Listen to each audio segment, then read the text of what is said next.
Mavericks score! Mavericks now scoop up a loose puck. Here's Tansey in on goal, and he scores! There it is! Simon Tansey's first career goal with the Mavericks. Feeds it into the right side to Furry. Backhander, and he scores! Brendan Furry!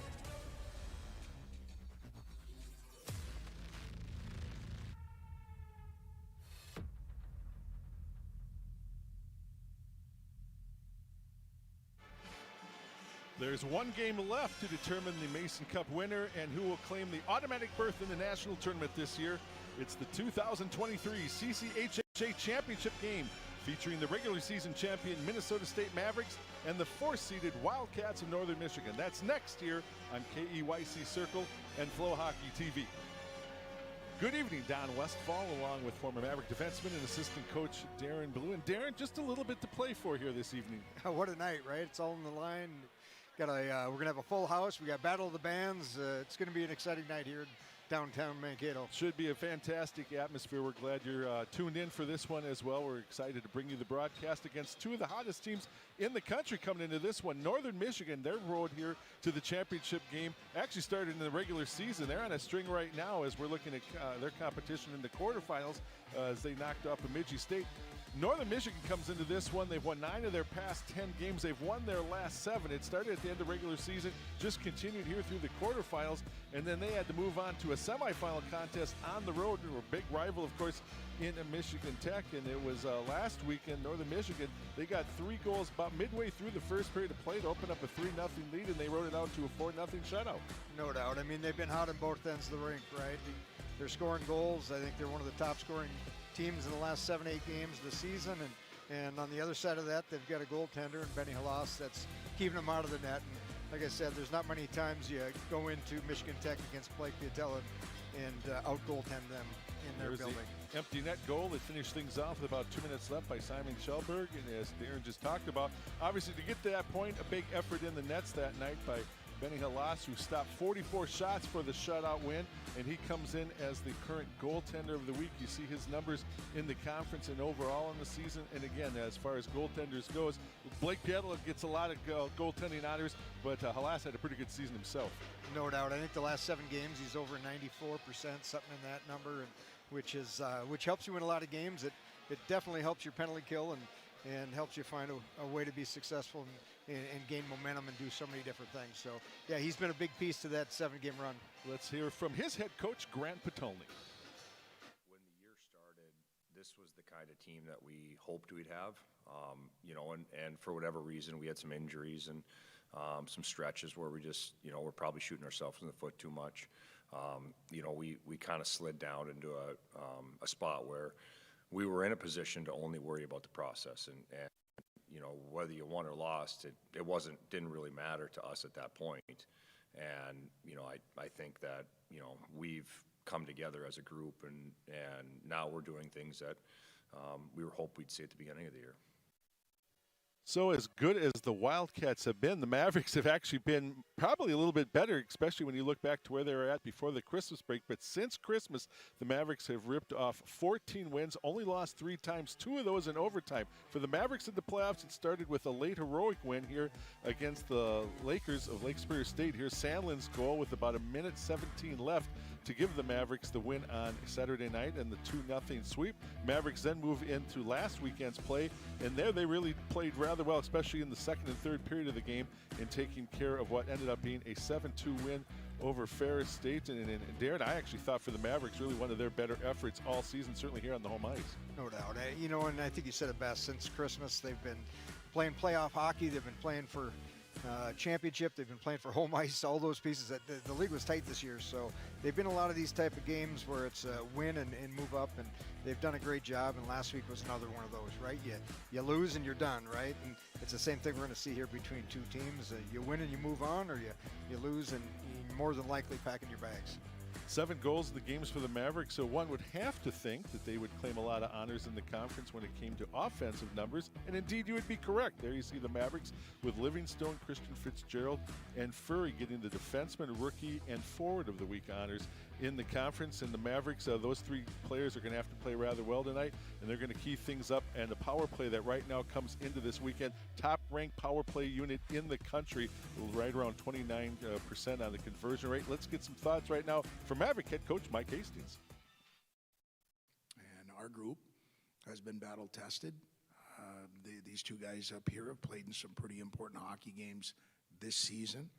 And we're hoping to draw off that experience. But at the end of the day, that puck's going to be dropped, and we've got to go out and do a better job of putting it in their net than they're doing against us. And, whatever it takes to get done on Saturday, we've got to be capable and willing to do. And I think both teams are going to go out with that mentality from the drop of the puck. As you saw in the graphic, the Mavericks, the defending champion of that trophy right there, the Mason Cup. We all remember the game last year against Michigan State. Don't know if we'll have that level of dramatics for you tonight.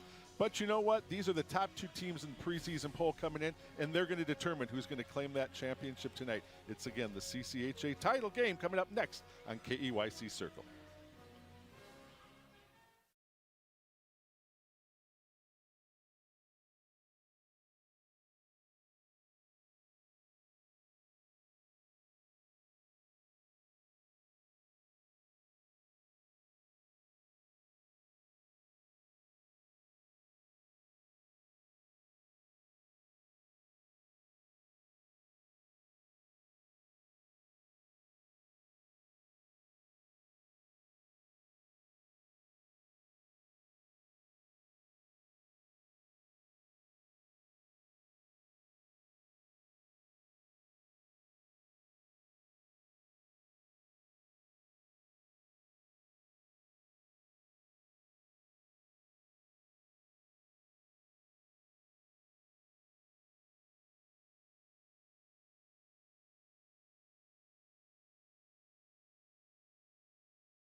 starting with Northern Michigan. In goal tonight, number 30, Benny Halaz.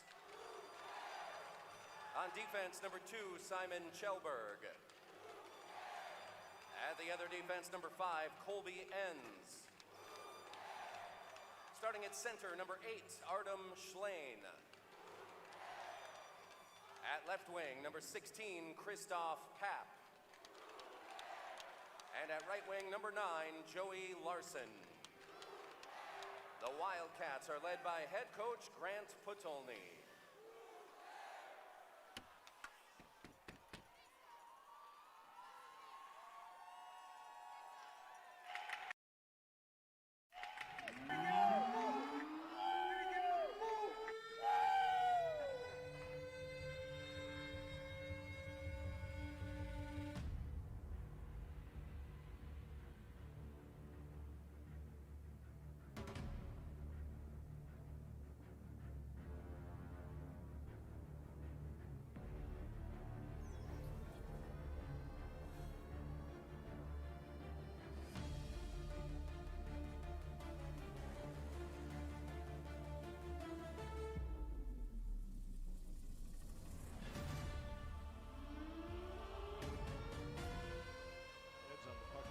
Celia down low with a good look. Score! Mavericks now scoop up a loose puck. Here's Tansey and on goal, and he scores! There it is! Simon Tansey's first career goal with the Mavericks. Feeds it into the right side to Furry. Backhander, and he scores! Brendan Furry!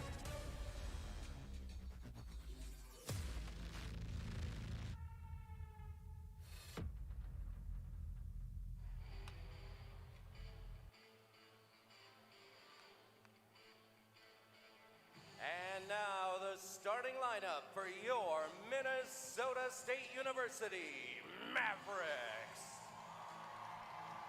In goal, a sophomore from Victoria, British Columbia, number 35, Keenan Rancier. At defense, a junior from Calgary, Alberta, number 2, Akito Hiroshi.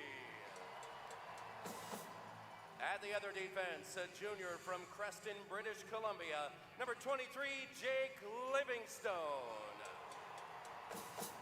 Starting at center, a junior from Arnprior, Ontario, number 10, David Celia. At left wing, a freshman from Coquitlam, British Columbia, number 3, Christian Fitzgerald. And at right wing, a senior from Hermantown, Minnesota, number 14, Ryan Sandelin. The Mavericks are led by head coach Mike Hastings, associate head coach Todd Connaught, assistant coach Paul Kirtland, and goaltending coach Corey Lonke. We'd like to thank the MSU ROTC for presenting the colors for tonight's game. Maverick Athletics promotes support for equality, inclusivity, and social justice. We're committed to eradicating all forms of racism and discrimination. We support our student athletes, coaches, and staff who choose to use their platforms and voices to be agents of change. Join us now and sing along with the Maverick Machine as they perform a rendition of the United States national anthem, the Star-Spangled Banner.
Don Westfall, Darren Balut getting settled in, and Darren, this place is packed. There are people all over.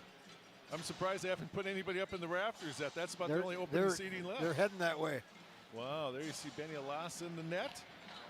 Comes in not only with the weekly honors, but was named Rookie of the Year as far as goaltenders goes on the all-rookie team. And on the other side, Keenan Rancier has put together some pretty good numbers. In fact, right now his goals against coming into this one, third in the country, 1.81 on the season CSA percentage. And he's had a lot to do with the surge of this Maverick team since Christmas. And again, as we talked about, both these teams, and Darren, you had been through it so many times, both these teams have ebbs and flows, not only to a game, but to the season. For the Mavericks, it occurred right around the Christmas break when they came back a little rejuvenated. And on the other side, for Benny Halas, Grant Patulny, and the Wildcats, they talked about yesterday in the press conference about 6 weeks ago. It was like, guys, we need to turn this thing around if we have a chance of staying together as a team. They refocused, regrouped, and now both teams are here, one win away from the national tournament. No doubt. And Grant, you know, when they played here back early in the year, he talked about, he goes, I think we got a good team. He goes, we're missing something. We're not on all 8 cylinders. And you know, they found a way, as you said, 6 weeks ago, they talked about processes, what are the little things. And I think both coaches talked about it. They asked guys to kind of dig down, do the right things away from the rink, do the right things at the rink, and see what they could get out of this season. Lots of sub-stories in this contest. The Mavericks power play against one of the better penalty kill units in the country. And one of the things Coach Hastings talked about Darren and I about before the game as we're underway here in Mankato, just that the fact of the rush, the turnaround game, and getting into the zone, the job that the Wildcats do at that end. No doubt. I think you're a great transition team. You're going to, you know, as on the Mavericks side, you're going to want to limit your outman rushes, your outnumbered rushes, and take those away and make sure you're tracking back and getting on top of things because they can make you pay up the rink. These teams played 4 times this year. Games back in November here in Mankato was actually a 3-2 overtime win in Game 1 for Northern Michigan. As an overtime winner by A.J. Vanderbeck. Mavericks come back, got Game 2 to split the series. And then the Mavericks, we just talked about it, after the Christmas break, their first series was up at Northern Michigan, and the Mavericks get both games of that one on the way to an undefeated January as Furry being jostled with behind his own net. Sends it out now. Side coast back to Furry into the zone. Furry with a quick shot. Halas sends that one to the side. Gallagher leads the country in block shots with 100 coming into this contest. Picked up now by Connor Eddy. Played out of the zone by Gontus, but sent right back in by Pavel. Van Unen, who had a goal last week in the 4-0 shutout win ahead to Gontus. It's dumped in. It's one of the pieces in their the last 7 games that they talk about. Their defensemen have done a great job figuring in and factoring into the scoring in each game. Watch them up the rink all night, pushing plays and joining rushes. Tassi is after it along with Pavel for the Mavericks. Now to the far side. Canavecchio is there. Lifted along the boards. Played out. Jake Livingstone, 2-time defenseman of the year in the CCHA, just announced earlier this week, along with David Celia, forward of the week, to the honors. Hillman tries to step in, and Grega is able to hold the zone. No Connor Grohl in the lineup tonight for the Mavericks. He and Grega have been switching a lot in recent weeks. And that's a guy the Mavericks really miss. He was doing a great job on the penalty kill and just one of those energy guys all up and down the rink. Kjellberg will bring it into the zone. Low angle shot, kicked out, rebound is there, and a huge save called upon right away is Rancier, because he gave up the rebound on top of the crease, quickly got back in and stuffed it with a blocker save with 2.5 gone in the first. Great little shot there by Kjellberg, the defenseman, getting it off the far pad, looking for that rebound, and good job by the Maverick defenders getting back and not letting them have an easy rebound chance there. Riley Big Van save. Unen, yeah, actually coming in, and you see Riley Funk there on the side of the net as well, looking for the rebound. So Rancier tested early on. No secret, but both coaches talking about the importance of strong goaltending in this one to see their teams move on to the national tournament. That selection show tomorrow night. We know Michigan Tech is in, even though they're not playing this weekend. They simply, with a strong regular season, a great non-conference record, They're already in the tournament despite dropping last week's semifinal game. Gallagher comes back. Along the boards, Joey Larson also on that all-rookie team. He took a shot then from Malinowski. Furry played to the far side. Borchert left off for Carroll. Carroll trying to bring it out in front and does, but no one was there in time for the Mavericks. Larson. Sauter will step into the play for Minnesota State. Carroll. Borchert in the corner. Back for Carroll, who sweeps it behind the net. Picked up by Eddy. Sauter's on him with the forecheck near side. Aiden Gallagher, and Furry tries to get there in time. Into the slot, picked up by Michael Van Noonen, and he just sends it out to center ice. They're going to say this is an icing call. Faceoff will come back out into the Mavericks offensive zone. Our keys to the night from Coach Hastings. No, we've talked about it getting that first goal. And last week, the Mavericks were able to come back and find their answer to that. But special teams and rush defense, and I think you just saw, off that chance and the rebound chance, what Northern Michigan can do off the transition and the rush. Yeah, the Mavericks has not been the best season as far as home ice record here, and they've given up the first goal a number of times, but through that adversity, it's one of the things this team has. They have a lot of resolve, and even if they get down, they've been able to stay with it, and it's been a strong effort as we talked about. Here's a chance down low for Livingstone. Still loose down low on the ice, and they're going to wave it off. It's somewhere under Halas as Livingstone brought it down between the circles. Really close opportunity there. Great play there, and you know what? Offensive zone face-off, and you're going to see a battle. We've been talking about face-offs a lot over the course of the year. Oh, nice roll. Yeah, an overhead. We'll see here. Maybe we can sneak it behind, but it got behind a loss, and actually, just the angle of the camera, it was not that far away.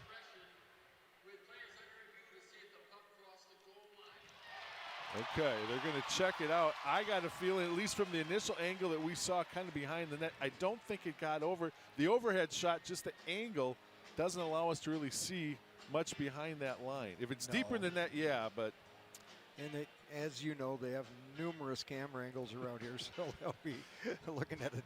Here's the look I thought, and again, it'll sneak behind Halas.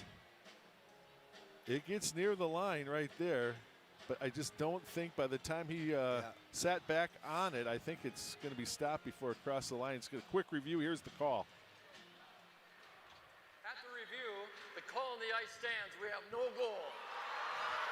No goal. Scott Roth, Michael Fories, the referees is assigned by the CCHA for this championship game. Nathan Vole and Tyler Landman, the linesman.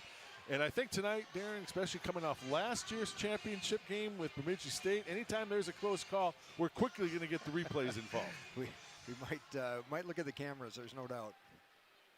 Don Lucia spent a few moments with us before the game, and I said basically, no shenanigans tonight. Let's just play this, and that's played in on net. And Rancière has a save. He said, yeah, he's got some other commitments tomorrow. He wants to get out of here. He'd be fine with a no overtime game, but I think for a lot of us, obviously that would add a ton to the drama, because as we said off the top of the broadcast, last week we kind of left the building thinking the Mavericks with that win against Ferris might have earned themselves a spot in the tournament, but too many upsets. Merrimack, the Colgate, really the Colorado College win last night didn't have much to do with it, but at this point, every scenario that people have run around here with the pairwise say the Mavericks have to win to get in. No doubt. I think Coach Hastings talked about that for a while, and I think you heard the players talk about it too. I mean, you control your own destiny, you win and you're in this situation, and can't count on other teams to help you at this time of the year. Fitzgerald. Josh Singer steps into the play for the Wildcats.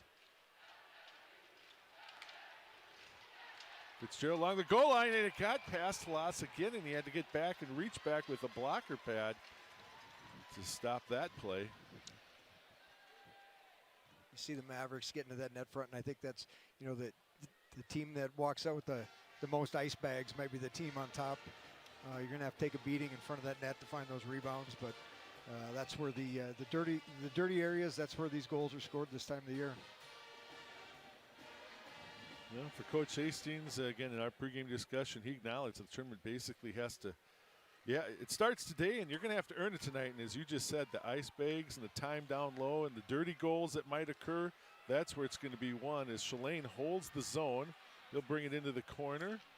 Played back up on top for Galler, down to the far side. It's blocked by Psychos. He forces it into the corner. Papp will hold it along the dasher. Christoph Papp out in the middle, and Cilia will step in, break things up, and he carries to center ice. Cilia has the rest of the team off on a line change. Artem Shalane, Aiden Gallagher played out of the zone but quickly turned around by Livingstone, and he fires it right back in. Borchard along the boards. Hiroshi down low. That's played to the wide side as it was a save made by Halas, and it's back to Hiroshi one more time, who's able to hold the point. Borchard through the slot to the far side. Furry looks for an opportunity, left off now for Livingstone, breaking in, low angle shot. That one's blocked out in front by Gallagher. Gallagher behind the net. Sauter stands him up. And Una now Borchard trying to create the turnover opportunity, and it's played out to center ice. Goes just wide of the net, and that'll be an icing call, and we'll take the face-off back the other way. A little over 5.5 gone here in the first period. No score for Mankato. Again, you're watching the CCHA Championship for 2023.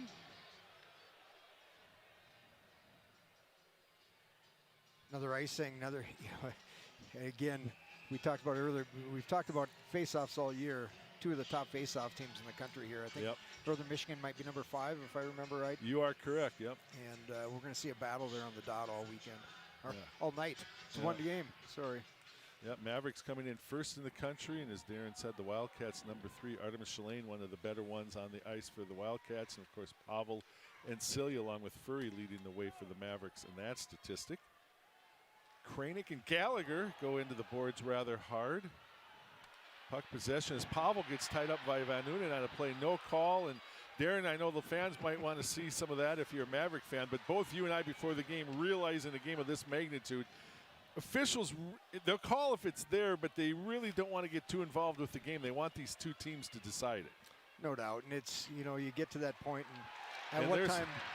Hillman gets the shot off. I was just mentioned, but Tassi got dropped in the corner. It's a tripping call. The save is made, but we'll come back, and the Mavericks will put that top power play unit of the country on the ice.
Oh, apropos, we just talked about power play opportunities. They'd be few and far between, but Tassi gets tripped up on the play by Michael Van Unen.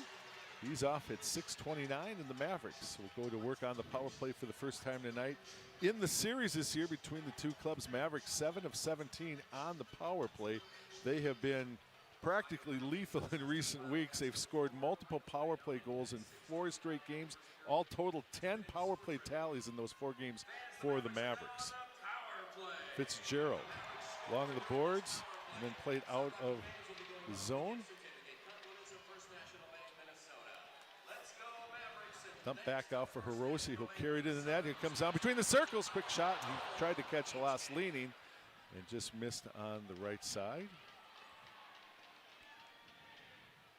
Livingstone back one more time with still 1:25 left to go in the power play. Long lead pass Sandlin. Played into the side of the net. Livingstone is there to hold the point and play it behind the net. Well, it ends as Cilia trying to hold the zone, unable to do so, and Christoph Papp sends it down the ice.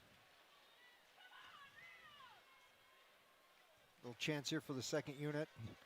As we talked about earlier in the year, they'd call themselves the first unit, but it's always a little battle between the two groups, and who's getting chances. And one of the interesting things over that time you talked about, both groups have found ways to put the puck in the net. Near side now for Bellini as Carroll got it into the zone. Down to the low side, Borchert when you heard the save made off the blocker. Bellini one more time, Furry down low, Borchert. Bellini will work it near the top. Through the slot, Carroll looking for a wrister, still down low, bounces to the wide side of the net. Bellini will get there first. Takes it behind the net to the far side for Sauter. Carroll. Sauter top of the circle, tried to float one into Furry. That's played into the corner by Enns. He's off the glass but not out. Carroll for Sauter. Still 10 seconds left in the man advantage. Sauter, Carroll, top of the slot, works past one man, looking for an angle. Far side, they had Sauter teed up and he fanned on the opportunity. Borchert as Van Unen is out of the net. Here comes Carroll with the blast, and that one's blocked defensively. Sauter down low for Furry as the Mavericks still hold the zone, although the Wildcats are back at full strength. Furry tied up. There's Kranick out of nowhere who just drops. That was Connor Eddy on the play, and Vanderbeek carries it out, but that was a big hit delivered by Kranick on the play. Malinowski overskates the puck, has it back in the corner. He felt he owed someone after that hit he took earlier in the period there. Flipped out of the zone by the Mavericks. Yeah, you have to, early in the game, Kranick's hit will be thought about for a while, that's for sure. Vincent DeMay on a backhand, puts one as it's blocked by Sykos out front. Pavel steps in to help out defensively. Kjellberg up on top. Josh Zinger with an angle and a glove save by Rainier with 10.5 left to go. So the Mavericks, a couple of decent looks. Maybe Sauter's fanned the best of the opportunities, but they unable to convert on the power play. And there's the hit by Kranick. Wow. Yeah, it's gonna be one of those nights. It's gonna be a physical night back and forth. I don't think I have to wait till the third period to say that we've seen plenty of good support tonight from our City Auto Glass in the third period. I'm usually reading it, but hey, you're not going to see a better crack tonight. And if you have a crack in your windshield, remember to call 345-CITY. That's City Auto Glass, and we thank Zach Kranick for fulfilling that sponsorship duty. Usually we wait, as I said, that's usually I'm queued up for that one in the third period of play. I don't think we'll get a better one. No. There might be a few of those, though. That's true. Behind the net, Wheeler. Celia trying to step in, but picked off by Pop. Zinger floats one side of the net. Celia and Larson after it. Dumped back in. Shalane heard the stick being tapped by Larson, but that pass never connected, and now Fitzgerald will bring it into the zone. Fitzgerald overskates one as it's poked away. Christoph Pop back for Van Unen.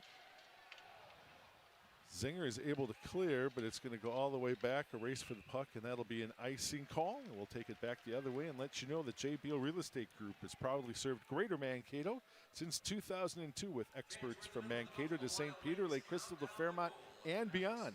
If you're thinking about buying or selling here in southern Minnesota, the company to call is the J. Beal Real Estate Group. Furry and Shalane for the face-off that's won by the Wildcats. Van Unen out to center ice for Larson. Dumped in. Sykos is back, and the Wildcats off on a full change. Sauter has it and dumped into the zone. Kick back out. Hiroshi played it back into the zone. Kjellberg, far side for Furry. Carroll deep into the slot looking for an angle and a huge glove save there by Benny Halas. And that'll take us to our mid-period break here with 9:21 left to go in the first. No score between the Mavericks and Wildcats in the Mason Cup title game.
No score here in the championship game for 2023 as you see Carroll breaking down between the circles and a loss with a quick glove save to keep us scoreless with 9:21 left in the first. Like what you see right there, just going to have to take eyes away. You know, both these goaltenders are pretty dialed in. If they see it, they're just going to have a pretty good chance of stopping them.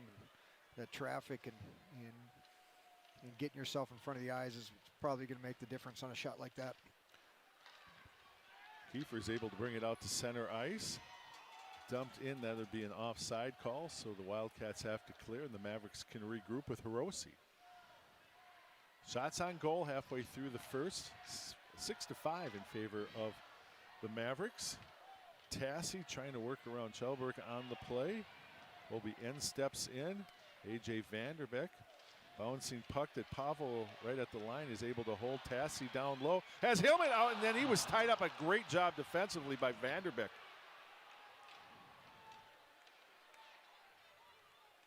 Carroll. Tassi has it hop over his stick. Hillman steps into the play. Now Mikey Kalele is able to clear. Played here to the near side for Connor Eddy. Eddy still has it, and then Hillman works in with a skate to break up that play. Here comes Gontus, however. Works to a backhand, has it between the circles, and then pulled away by Grega. Mavericks lifted out Isley as the puck go behind him and just didn't have an angle to make a play, and it's all the way out at center ice. Gontus, 3-on-2, the Wildcats. Nice job there by Malinowski with the glove hand to break up that pass, and the Mavericks right back the other way. Malinowski stood up by Gallagher behind the net. Far side, Riley Funk there stands up Isley. Michael Van Unen to Gontus. Van Unen.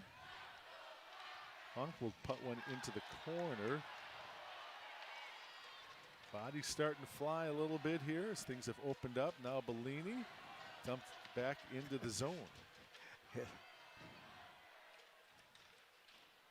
Off the glass, but not out. Shalane trying to feed one down for DeMay, but it's off a stick. Sandlin played behind. Here comes Celia. Celia between the circles. Still has it. There's a shot wide of the net. Great job by him to battle through those sticks. You're going to have, you're going to get sticks on you. You're going to get bodies on you. You're going to have to find a way to hold on to pucks in tough spots like that, like he did right there. Christoph Pop. Wheeler's on him. He'll try to sweep it out in front. There it is down loose. Larson sends one wide. Never really had much control of the play. Livingstone, headman pass to Sandlin. Ahead for Fitzgerald. Has the red line. Drop pass there for Cillian. The Mavericks are going to begin a line change. Josh Singer clicked the other way, but it's broken up by Borchert. He and Sauter are into the zone. Looking for a trailer. Hiroshi tees one up, and that's wide of the net. Behind the net, Furry on a backhand through the crease. Borchert. Psychos at the point. Floats one down low, but no one was there for the Mavericks. Here comes Furry. Tried to feed it back to Sauter, was broken up. All of a sudden, Furry got there out of nowhere. Flipped into the zone by Fry. He and Hiroshi. Hiroshi digs it out. Second team all-conference player this year. Head for Sauter, turned around by Gallagher. Played out to neutral ice. Borchert with the stick, but here comes Vanderbeek on a backhand. That one is blocked by Carroll. Mikey Kalele along the boards. Gallagher floats one wide, goes off the base of the net. Breaking in and off. That shot in. Rancier got away from him, but Borchert's there to help out. Hiroshi in the corner. Borchert stood up on the play by Eddy. Played back to the point. Michael Van Unen played wide of the net one more time, and Kalele and Carroll will go after it. Vanderbeek, nice job there by Furry to get back defensively to help out, taking it away from Eddy. That's a great battle there. Had some tired legs on the ice and find their way out of that.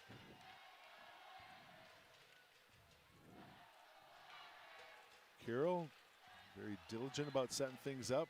Bellini, near side for Kranick. Dropped off for Pavel. Down low, Kranick. Left off for Tassi, Simon Tassi. Up on top, Bellini. Bellini trying to work around Van Unen. It's written out along the boards. Oval one more time. Played over to the far side. Tassi will just play it into the corner. Wildcats are going to be able to clear, but it'll be an icing call, and we'll bring the face-off back the other way. Alliance Contracting is a longtime supporter of Minnesota State athletics. Thank you for support and helping us build champions. Alliance Contracting. I do not think I've seen a bigger crowd, certainly this year, in a while, because if you look across standing room at the top of the aisles between the sections, it is packed. It's packed in here, no doubt. And we had a little MSU chant going there. We had a little crowd into it. And, I think that everybody kind of talked about that. What's this crowd going to do for the, the home team, right? And can you get them into it on one side, and the other side's trying to take them out of it. So trying to get the Mavericks are trying to get a little Olay going. Gontus the other way on a breakaway. Andre Gontus and a big save, but we're going to get a penalty by Celia. Or they're going to call Carroll maybe with it, and they're going to call the penalty shot. I was waiting for the signal. Puck got loose. Mike Hastings is not thrilled with the call at all.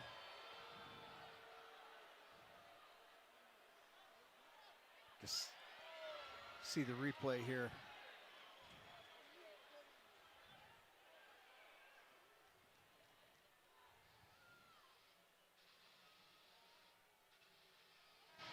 Huh. Wow. Yeah, it's well, they called it against Carroll, and Carroll. Interesting. Well, they've elected to take a break here. I'm not sure. We're going to wait for direction from our group. No, they're just going to. So again, they're going to say this infraction is worthy of a penalty shot. Well, it's the first one, and we'll see it go that way all night then, right? It's we got a big time score. And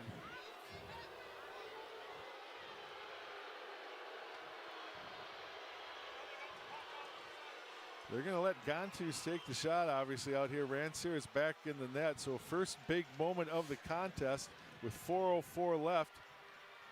Gontus will come in on a penalty shot. Minnesota State minor penalty, number 4, 2 minutes for a slash, and has elected to take the penalty shot. They're going to call that a slashing call. yeah, I thought he did a good job getting in there, getting his stick underneath, get a little hook on his stick, and just, I guess the ref thought he got into his hands. Gontus has it. He's in between the circles with some speed, works on a backhand, and Rancier with a big save. Mavericks did not score, but that kind of momentum is big here late in the first. I mean, he got a way to get the crowd into the game, right? We just.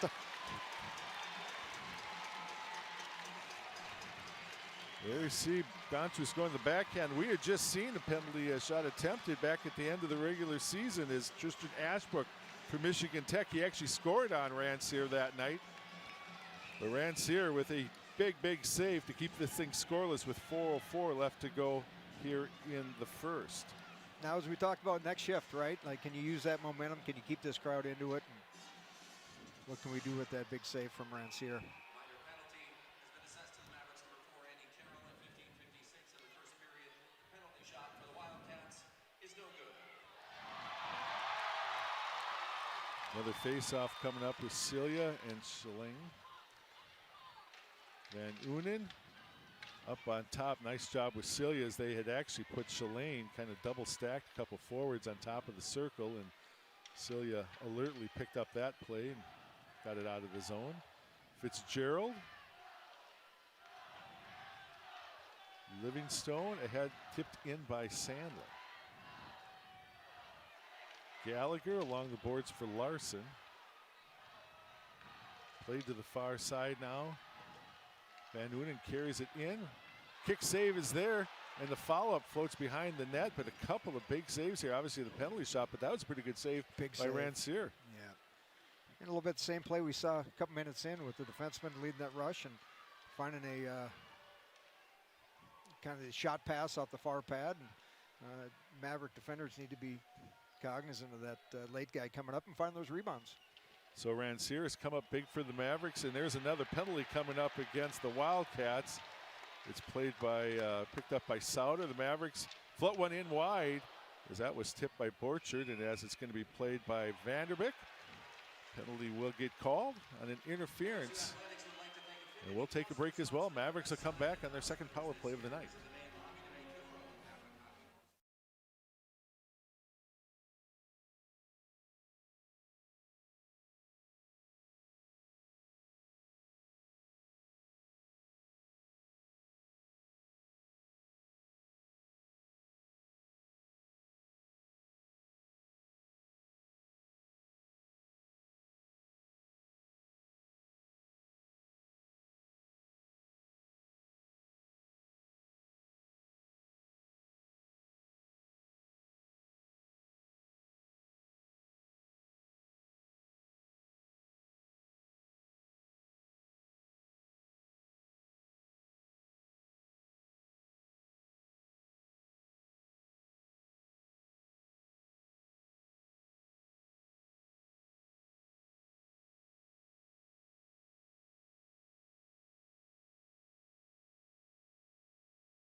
Don Westfall along with Darren Blue. And there you see the interference call. They felt Enns had trapped Sauter a little bit too long along the board. So the Mavericks, second power play of the period. Good play there by Sauter, keeping his feet moving. You force that guy to play away from the puck, right? Mavericks will get this. Actually, it's picked up by Gontus, and he'll carry it out to center ice, working against Hirose. Gontus still has it. Now into the corner, just taking a lot of time off the clock. Celia takes care of Shalane, and now the Mavericks will come out a little bit of numbers to bring it into the zone. Fitzgerald backed off for Livingstone. Hirose, one more time, and it's played into the blocker and sent out of the zone. Livingstone got the shot away, but big save by Halas and played out of the zone. So the Mavericks will regroup with 1:25 left to go. 2:15 left to go in a scoreless first for Mankato. Again, the Mason Cup Championship and the automatic bid into the NCAA tournament on the line between these two teams. Played just wide of the net. Bellini is after it in the corner. Played back to point now with Carroll. Borchert, Bellini. Side of the net, Borchert trying to bring it out in front for Carroll. There's too much traffic for him to get a shot away, so he wisely just brings it out, holds on to possession. Carroll behind the net, plays to the far side, looking for an option. Bellini, face-off circle. Bellini one more time. Carroll thought about far side. Sauter tees one up, and that's wide, and it's going to come all the way out of the zone. 30 seconds left as Carroll and the Mavericks regroup for Sauter. Face-off circle, quick shot, and Halas has that save, and he'll hold on for a face-off. Don't mind that play, looking for that short side, looking for him to lean away from you. And, again, Halas up to the task there, finding his space against that pipe there. Some good chances, good possession. We have a couple, 2-3 shots on that power play. A couple shots maybe on that power play. Celia, one more time with Shalane. Mavericks will get the draw back for Hirose, and in his intended pass, misfires, and here's Gontus the other way short-handed. Played in on net, and then Rancier just steers it away. Mavericks will bring it back out again with now Livingstone for Sandlin. Back for Livingstone, down in, and then it's kicked out to the near side by Halas. Enns is ready to get back into the play. Celia played in on a leg and off a skate, and it goes up into the net, and the faceoff will stay in the zone, but Enns is out of the box, and so far Northern Michigan a perfect 2 for 2 on the penalty kill tonight with 51 seconds left in the first. Benny Halas has been good on each of the 9 unofficial shots that he's seen so far. Pretty entertaining first period here, Darren. Obviously, both goaltenders, Halas here lately and early. Rancier had the big penalty shot save, made some other big saves, and scoring opportunities on either side.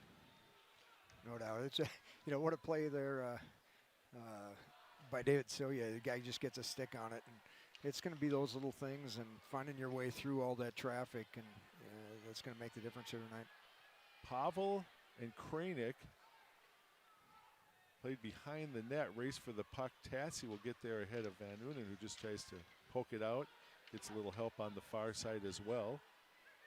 Carroll, Sykos, Vanderbeck is in on a forecheck for the Wildcats. Still dug, and now it's brought out in front. Poked to the side of the net, still loose, and now played out. Van Unen back into the zone.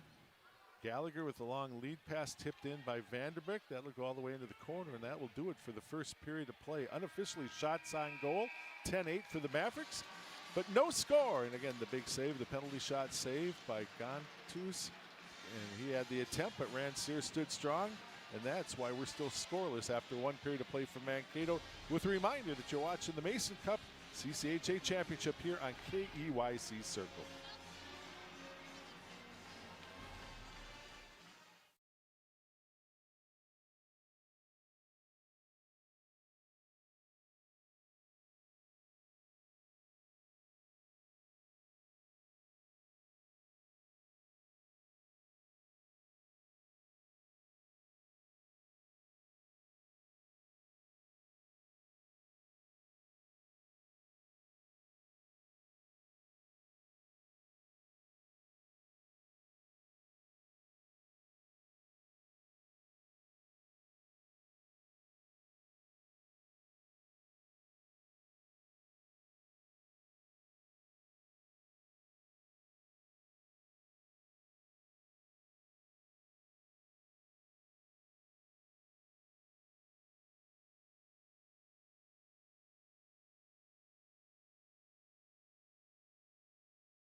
Welcome back to downtown Mankato, where we're tied 0-0 after the first period. An exciting period.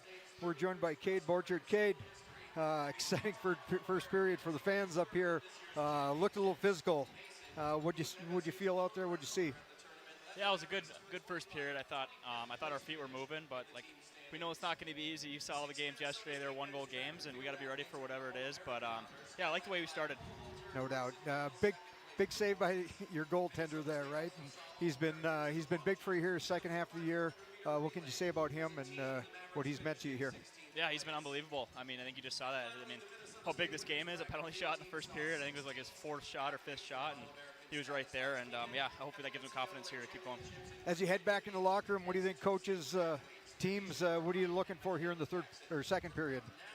Just keep going. I think when we're getting pucks behind them and playing behind their D, that's when we're best. So yeah, we just got to keep going here.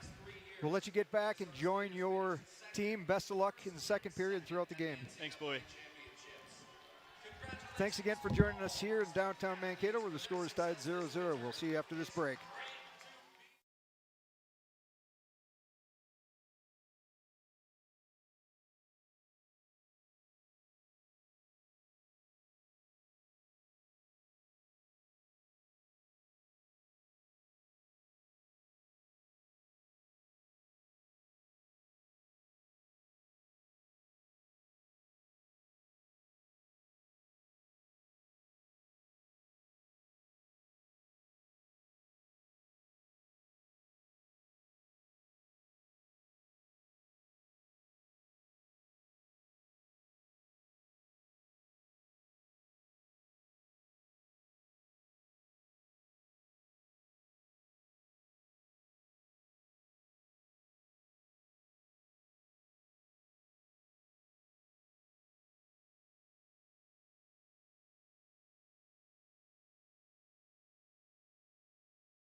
VLC Studios in Mankato, Minnesota, this is the Maverick Hockey Live Podcast, presented by Duncan.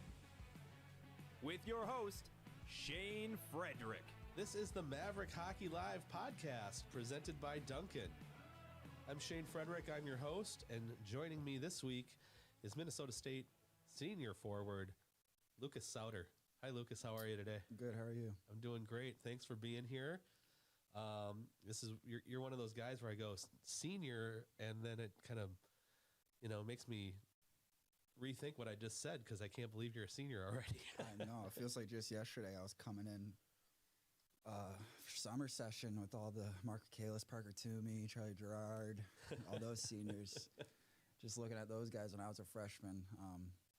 Yeah, it feels like just yesterday, though. Me and a couple of the other seniors were just talking about how it feels like just yesterday we were coming in as freshmen. So it's amazing, and you guys came into a great team.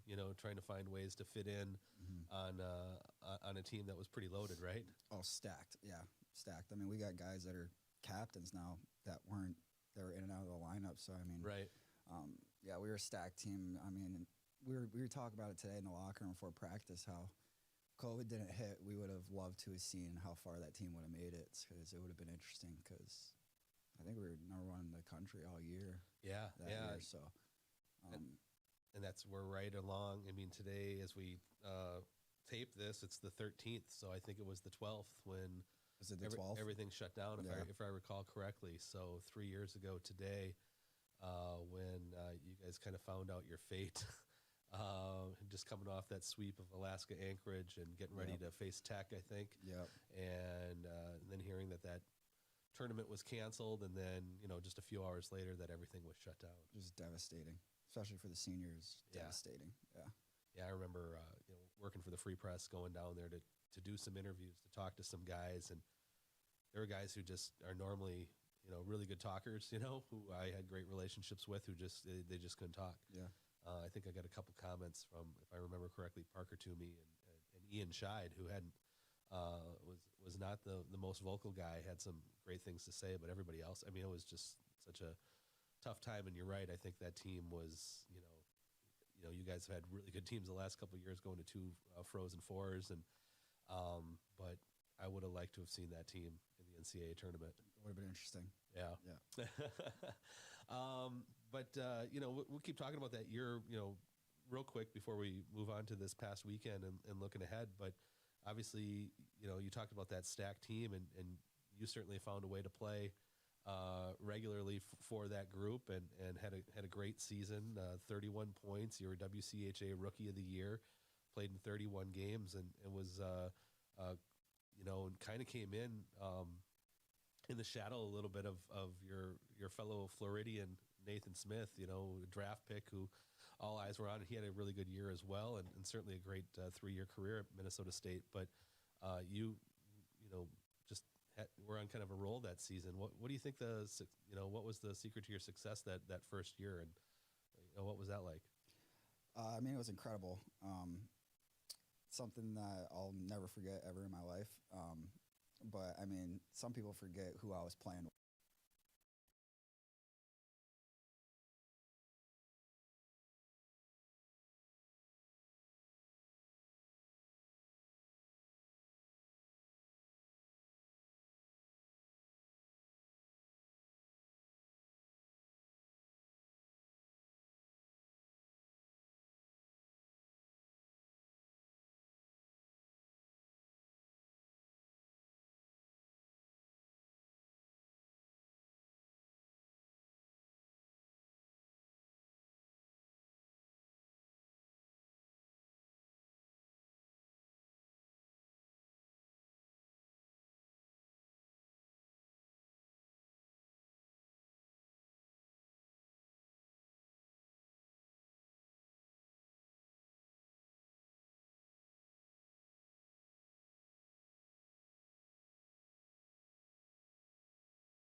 back in downtown Mankato, the Mayo Clinic Health System Event Center. First intermission here, nearing the end of that, waiting the teams to come back on the ice. No score between the Wildcats and the Mavericks for the Mason Cup Championship this year.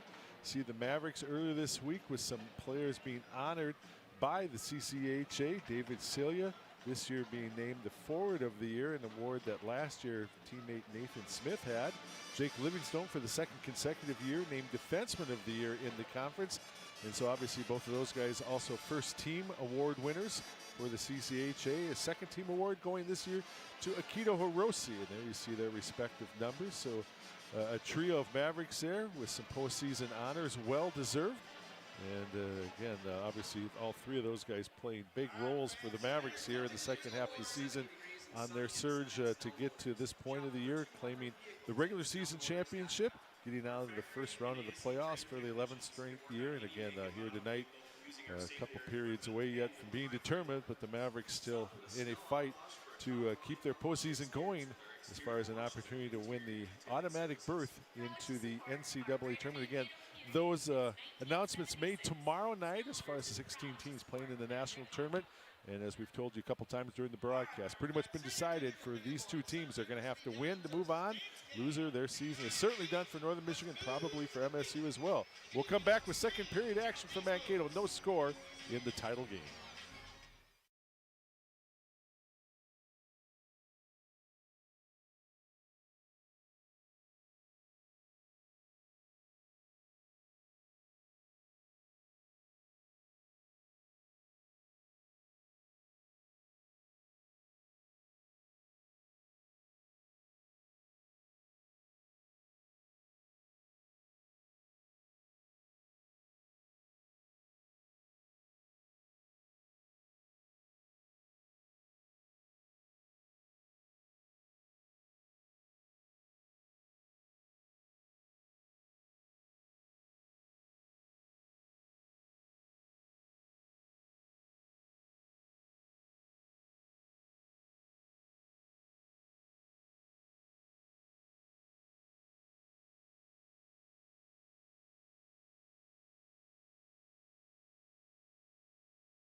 Nearing the start of the second period of play in this year's Mason Cup champion. No score between the Wildcats and Mavericks after one period.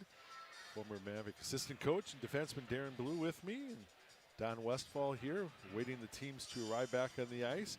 Gives us a chance to reminisce a little bit, Darren, and talk about 1 year ago. I know where I was at. Come back to, yeah.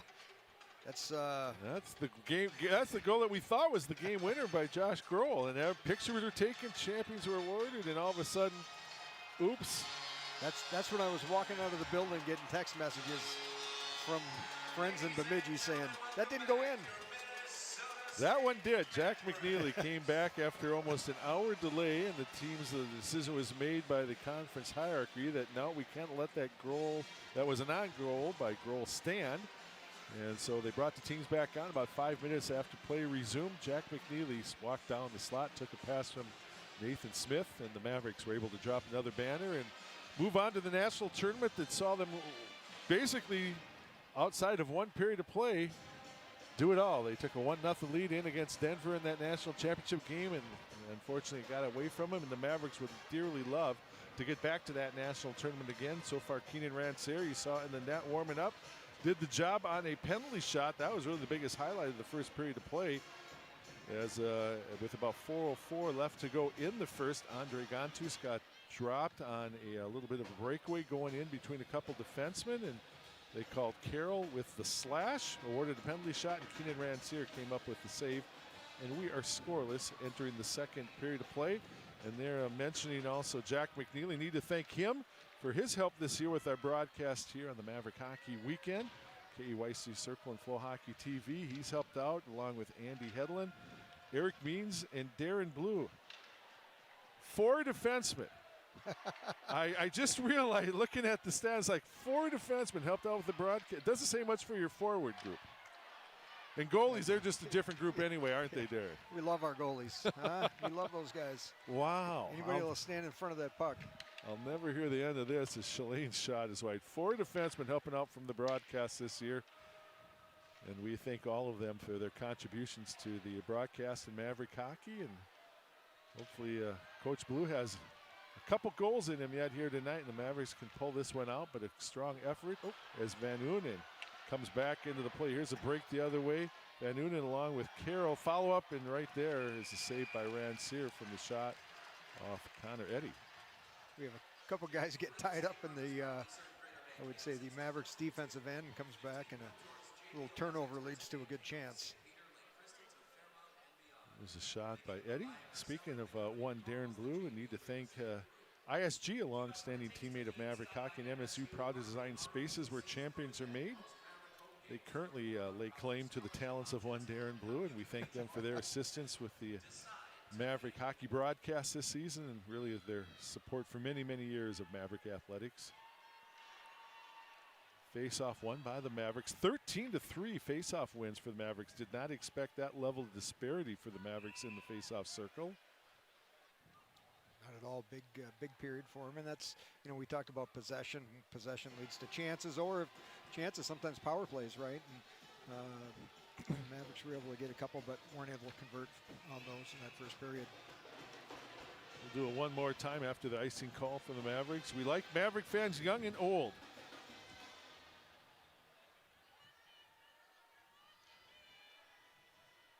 Off this draw, it's going to finally be dug out. Psychos will get there, though Gantus tried to bring it, and then Pavel is there to clean up a centering attempt. Tassi helps it along the boards, but Vesio plays it to the other side. Kranick again with the turnover. Pavel down low has an opportunity on a backhand, but a nice job by Zinger to get back into the play on the all-rookie team this year, and he made a defensive gem there to nullify what was a deep 2-on-1 opportunity. Great job by Zach Kranick there to get on a defenseman, and as we talk about all the time, stress, right? Put some stress on him and turn a puck over, and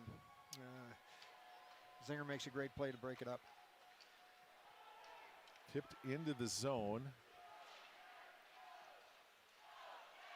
Played to the side of the net and out in front. Bouncing puck finally is controlled by Kjellberg. Bellini will step in for the Mavericks. Has it along the boards. Left off for Griga. Now Malinowski behind his own net. Lifted out to center ice. Enz is there and turned right around. Bellini, however, there for the Mavericks. Malinowski clears. Hillman ahead for Isley. They're going to say that one was not touched, and it'll be an offside call.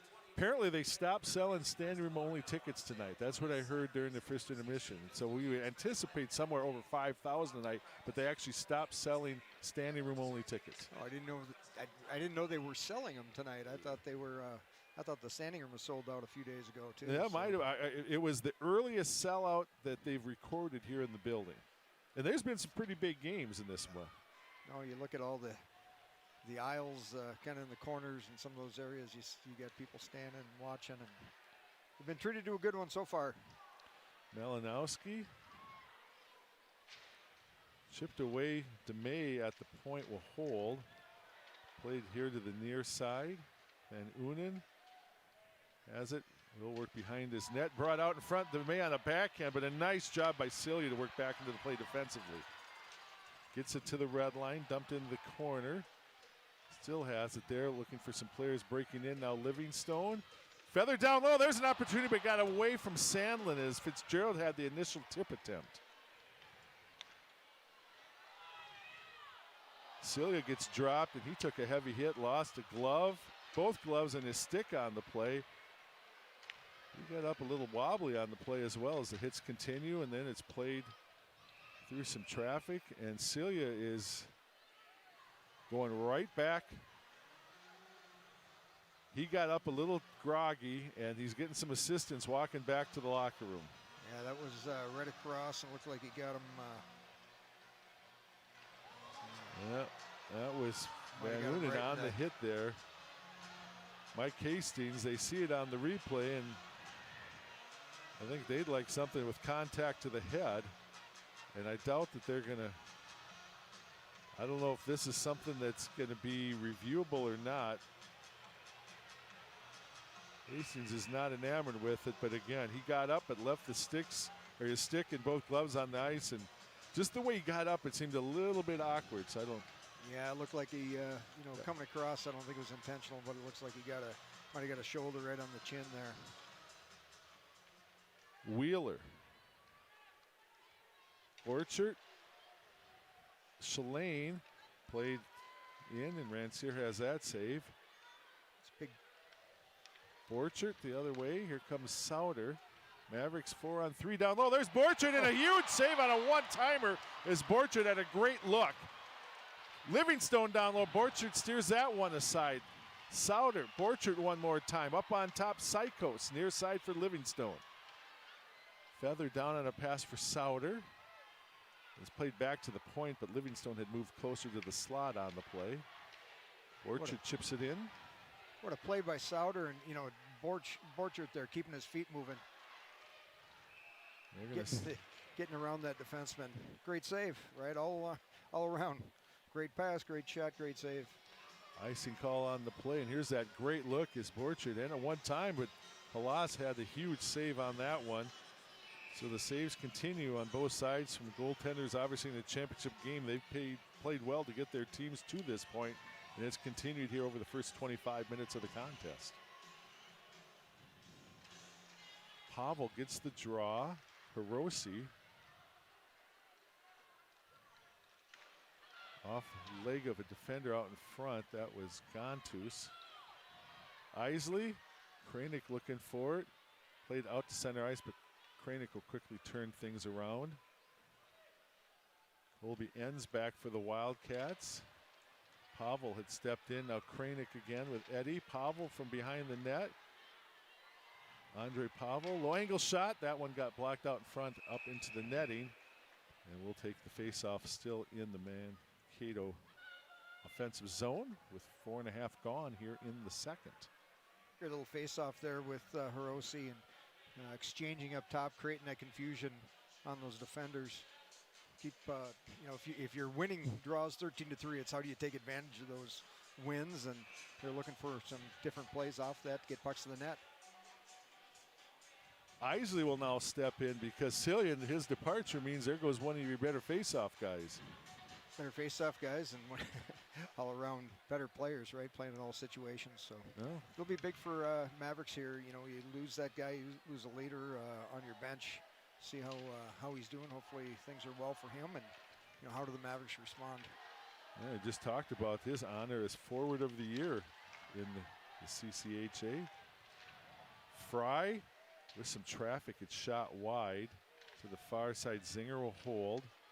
We played along the near boards and picked up by Sandlin, and he takes the hit from Van Unen, and that one's going to get called. That one was up high, and I don't know if they're going to get something on an elbowing call. We'll take a break. Mavericks will come back on a power play, still looking for a first goal of the game.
There you see the elbowing call as Van Noonen kind of got it up there at the end. That made it even look a little more obvious than it might have been.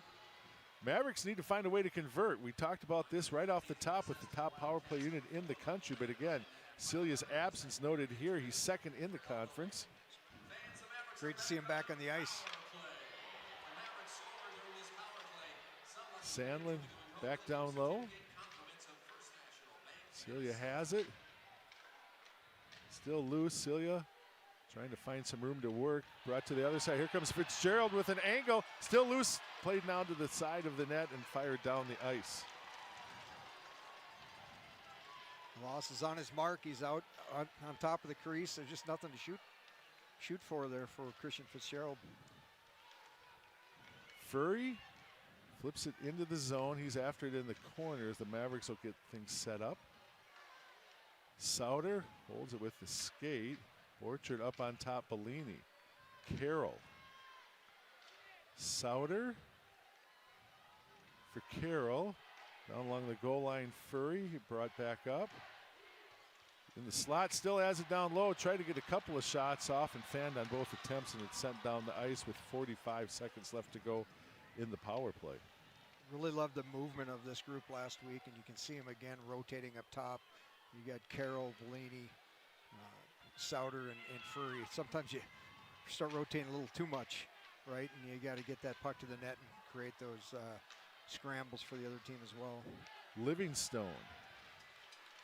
Played down for Borchard. It goes just wide. Don't know if that was off a skate or off the stick, but played just wide on the far side. Livingstone.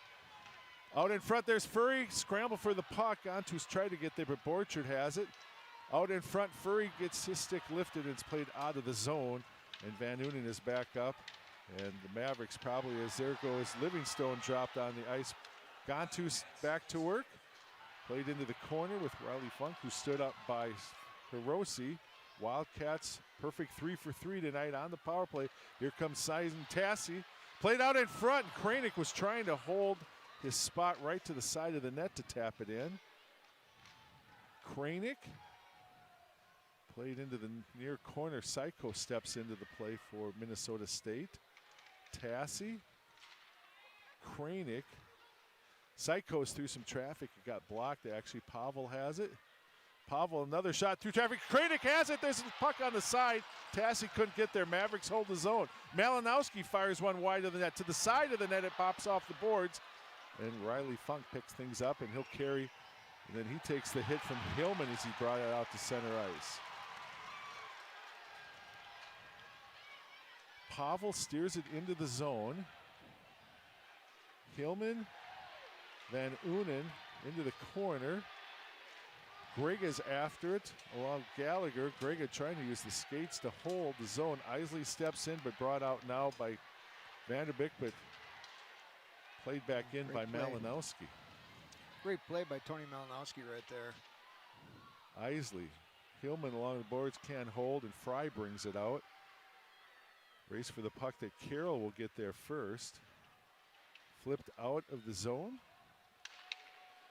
Now nearing the midway point of the contest. Still looking for our first score as Bellini's tied things up with Vanderbeek. And now Bellini's going to go, and it's going to be the Wildcats will go on the power play for the first time tonight at 8:52 of the second. That kind of was only a matter of time because Mavericks hadn't taken any, and it had been 3 consecutive minors taken by the Wildcats. We'll get the call from the officials. Minor penalty, Minnesota State, number 22, 2 minutes, holding. Holding the call here against Bellini.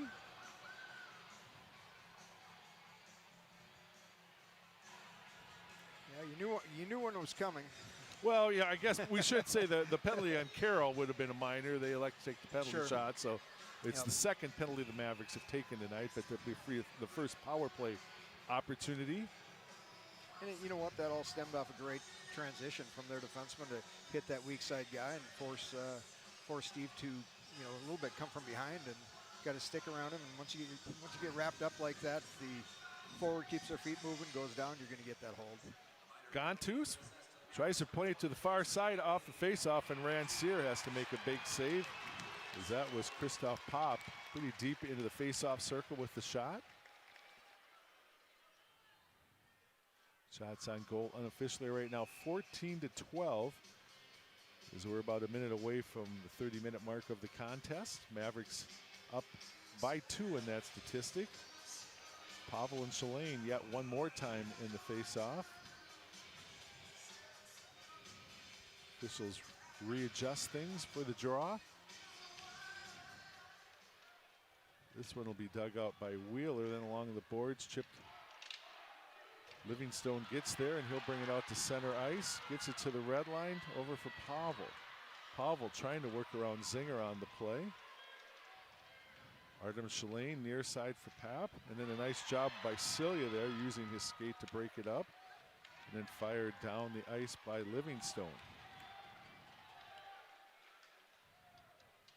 Along the boards, picked up by Joey Larson.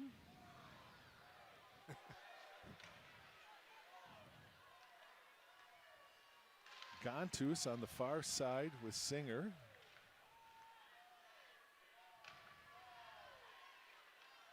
Into the corner, Shalane. Celia off a skate, but controlled, and then Livingstone will find an angle, at least to clear the zone. Didn't get it deep enough for a full change here on the kill. With the long change in the second, Andre Gontus one more time. Second team player this year in the conference. And this one is fired all the way down, and a nice job by Kranick. A couple great plays there. Mason Wheeler in the corner. Ooh. Pavel, as it's brought out from behind the net by Chelberg. That made things a little more interesting than Grant Petone wanted to see. Kiefer up on top. Vanderbeek, and that one is another save by Rancier. With now 30 seconds left to go in the first power play of the evening for Northern Michigan. There's always a lot of room in front of that net. It's just a little scary to take it there sometimes.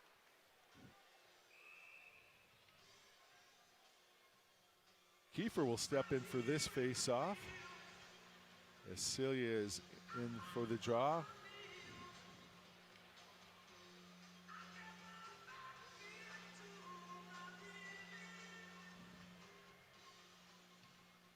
Mavericks will get it.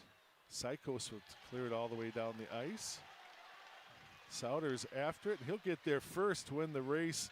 And that might look innocent, but that might take care of the rest of the time on the power play. Great job. Great job by Lucas Sutter getting down the rink. Again, face off, getting it all the way down to the other end, and then winning a race. Bellini's ready to get back into the play and will in about 5 seconds. Brought into the zone. Vanderbeek trying to get after it, but Sykos is there, chipped off the boards. Still in, and here comes Borchert with Bellini. The Mavericks are bringing in a little bit of numbers. Furry with the quick shot. That one is blocked defensively out in front. Borchert plays it back into the corner. Furry, Sandlin, played to the side of the net, steered. Borchert now near side Sandlin trying to find some room, and he'll just play it along the boards back for Livingstone. Flip back into the corner. Sandlin with Kiefer watching him. Malinowski steps in to hold on the far side. Malinowski now for Furry. Malinowski floats one near side. Borchert will get there first. Sandlin turns one around, but fires it wide. Follow-up shot off the side of the net by Pavel. Tap back into the zone. Sandlin with the glove trying to hold, and does. Lowers as he was going to get leveled by Gallagher on the play. There's Pavel, low angle shot. Oh! Halas had worked out trying to play the puck, and it left a little bit of a gap there. It almost results in an opportunity for the Mavericks, and it's going to create an icing call with 8:02 left. But Mavericks a little bit of a push here the last couple of minutes. No doubt. Great shift there, getting on top. Great work by Ryan Sandlin there to get back and not allow them an easy out, right? And turns into an icing, and Northern Michigan has to burn their timeout.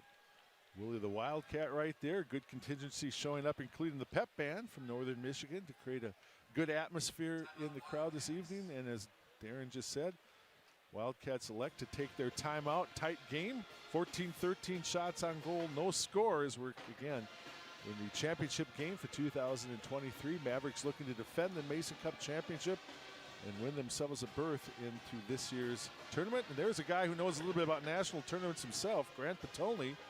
the head coach for Northern Michigan in his 6th year. Of course, he had the game-winning goal for the Gophers in his playing days for Don Lucia. And here's, oh, that's even closer than I imagined, as that was a shot from Pavel, as we just showed you the earlier replay where Halas had come out of the net to take it away from Fitzgerald, played to the far side, and Pavel with that, winning that race, got a good look, and Halas got back in with the toe save. Yeah, Grant Petone, was that the year that they beat Maine? I can't quite remember, but it was a big goal for the Gophers and Don Lucia, and brought the national championship back to the state of hockey. Mavericks almost pulled off that trick last year, and they're trying to find a way to get back into the national tournament, as is the Wildcats. Christoph Pop, picked up by Carroll. That one is chipped down, not enough momentum behind the puck, so no icing as Van Noonen is back. Fitzgerald trying to break that up. Carroll got turned around, picked up by Joey Larson. Shalane, and that goes to the side of the net as he kind of got tied up defensively on the play. Fitzgerald chips it out to center ice. Not sure who got their stick on that, but that was a great play coming back to the net. And, you know, we've seen them both ways. That, you know, this is, as you talk about win, go home, you're going to see the effort on both teams for all those little things, right? Getting back on pucks, back check, hunting pucks.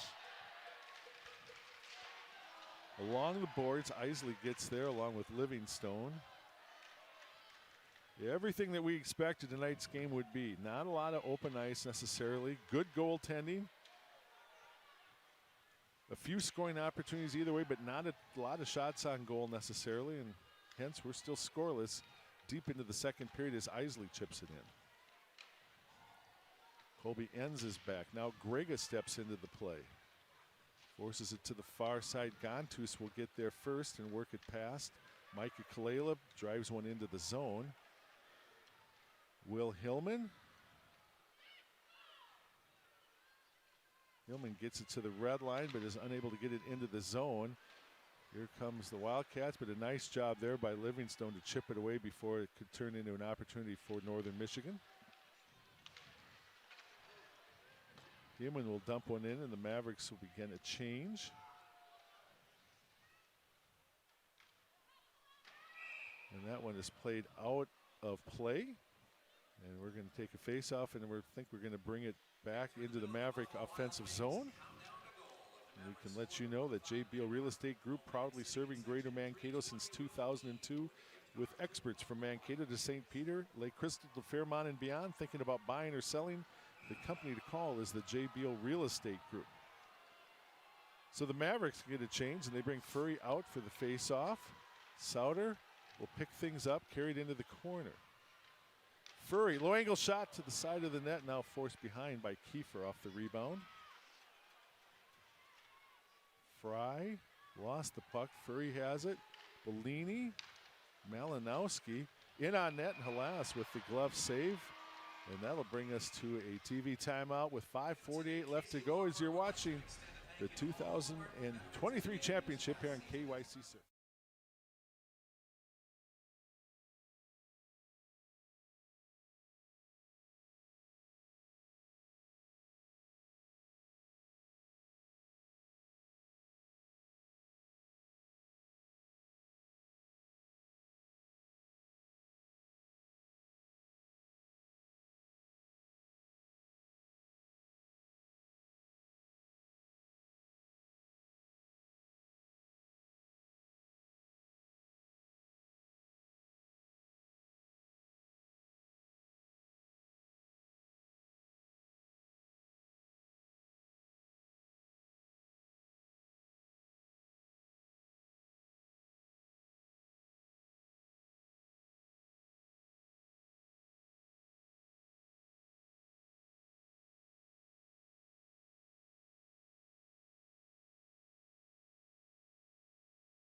Don Westfall and Darren Blue in Mankato. No score between the number 4 seeded team rather in Northern Michigan and the number 12 team in the latest rankings of the country, MSU, but decide that 12th spot in the rankings pairwise right now for the Mavericks with some upsets over the weekend and deep into last weekend. Too many of those around the country, and hence everyone believes that the Mavericks are going to need to win this game to get into the national tournament. Pap the other way, brought into the zone 2-on-2, and that shot gets blocked. The follow-up and a pretty nice little kick save there.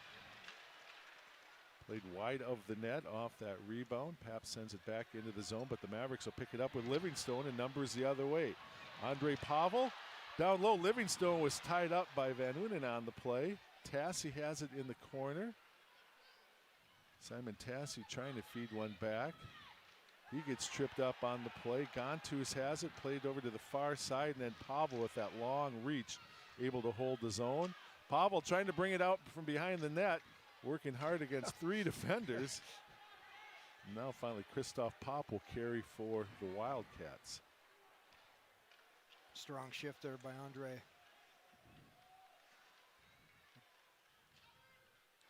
Hirose, Sauter.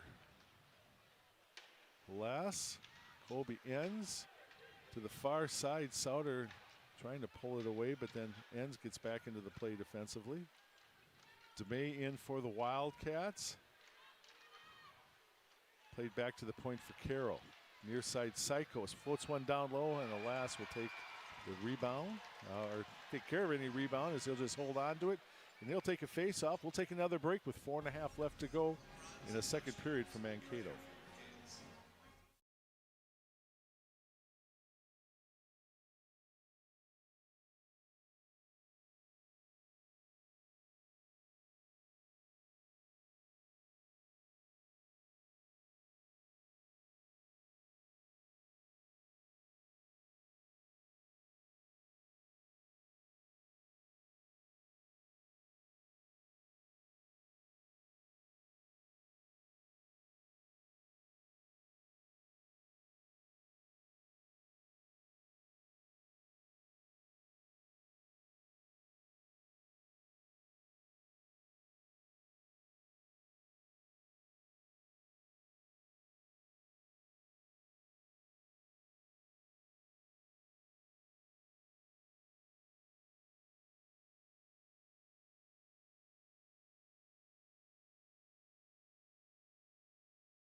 Four and a half left to go in the second with no score from Mankato. And what I think has been a tighter game here in the second period of play. Shots on goal, 6 on either side. And first period we saw maybe a few more end-to-end rushes. Haven't seen as much of that here in the second, Darren.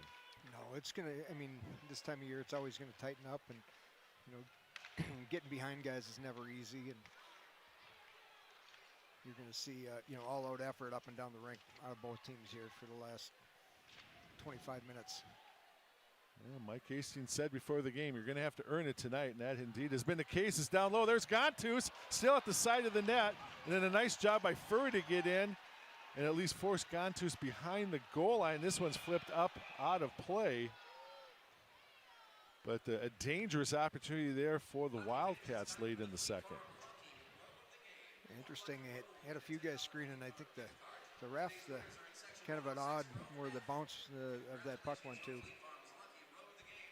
It's always interesting this time. We're getting, it's always interesting the texts we get. We got people watching in Spain right now. Well, sure. This flow hockey stuff, it's amazing. Got coaches from other teams in the league watching.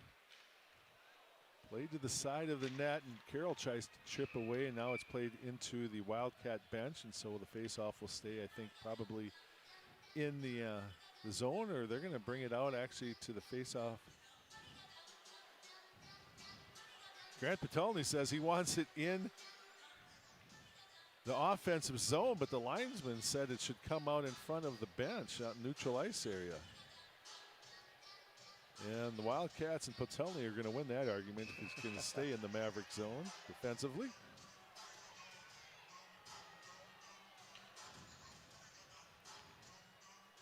Pavel will step in with Alex Fry.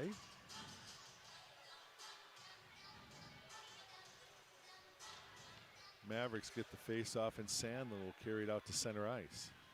Spins away from a check. Trying to get away to Kierfy. Here comes Fry down low, score. Mavericks coughed up the puck right at their defensive blue line, and Fry came in and snapped one in past Rancier. And it's the Wildcats who get the first score tonight. 3.5 left to go in the second. Yeah, it was one of those good play by their guy to angle a guy off, and the Maverick brought it back, and the Northern Michigan guy stayed on him and turned that puck over and put one in off the pipe and in. That's a great shot by him. 16:23 the time of the score for Fry. That's just his 5th goal of the season. The senior from Clarkston, Michigan. Played in by the Mavericks. Kiefer gets the single assist on the play. Hiroshi is back. And there, we mentioned this back in the first period of play. That's one of the things the Mavericks, unfortunately, they've had to resort to going to the well a few times because they've given up first goal, especially here on the home ice. But they're in a position right now that they're used to, and they've been able to come back many times throughout the year. No doubt. And that's one of those things. Right now, it feels like the time of possessions with the Mavericks, but at the same time, the shots on net aren't leading to that. Furry misses as he tries to go far post, upper corner. Just missed on that play to equalize thing. Furry's dropped on the play. He's trying to get up and still control the puck.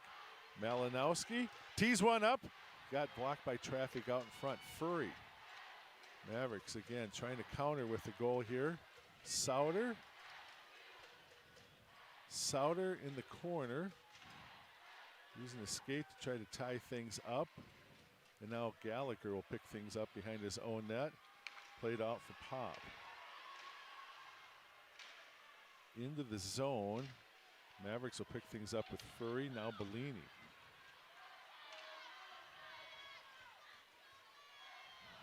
Vesio in the corner.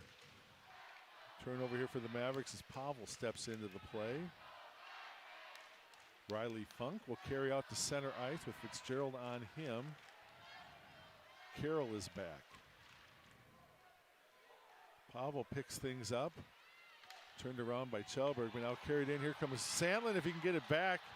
Trying to hit Fitzgerald on the play, but that pass did not connect. Carroll with Sykos. Fitzgerald dumps one into the zone, but it's quickly turned around by Northern Michigan. Pavel far side, Sandlin.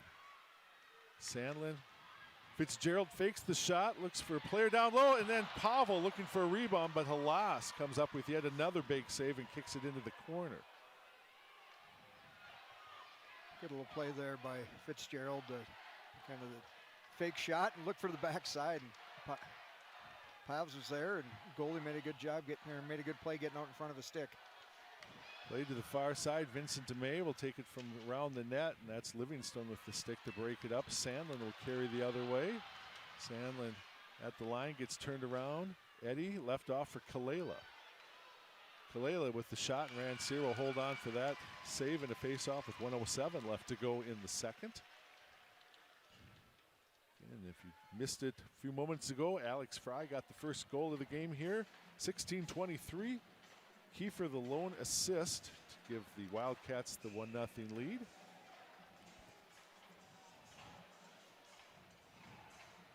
Mavericks will bring Furrier out for a face-off along with Connor Eddy, and the Mavericks get it. Livingstone back behind his own net. Played up for Furry. Furry near side, Simon Tassi. Tassi centering attempt is blocked. Hiroshi floats one down low, and it's redirected just wide by Sauter. Tassi for Carroll, but he put it in a spot where Carroll couldn't make a play. Here comes Eddie the other way with Hiroshi back. Left off now for, that was trying to pick up Gontus, who got stood up on the play. Mavericks into the zone with Furry. Vesio is on him. Brendan Furry still with it off the boards. Back for Carroll in the slot. Carroll floats one down low. Halas, loose puck. And before it hit the ice, he gathered it up as it snuck away. And he'll take a face-off as the Mavericks continuing to apply pressure, now trailing 1-0. Yeah, good little play there, tip. I think Lucas Sauter got a stick on the puck. We'll see it right here. And again, Haas tracking pucks well. the one thing that I think that the coaches are going to be asking is getting in front of those eyes a little bit better. The Northern Michigan D are doing a good job winning that territory battle and keeping the Maverick players at that net outside and not on top of the crease and taking eyes away. Orchard with the shot that's wide.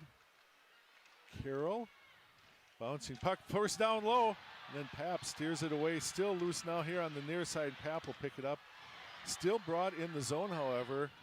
Orchard left off for Fitzgerald on a backhand. Puts one off the shoulder. The last couple seconds left in the period. Fitzgerald gets dropped down low, and he's stung in the corner. He's still on the ice. And he's favoring a wrist or an arm. Pavel's over and Fitzgerald's up, but definitely favoring that left arm as we are at the end of the second period of play. Just the one score in the period. Fry, his fifth from Kiefer at 16-23.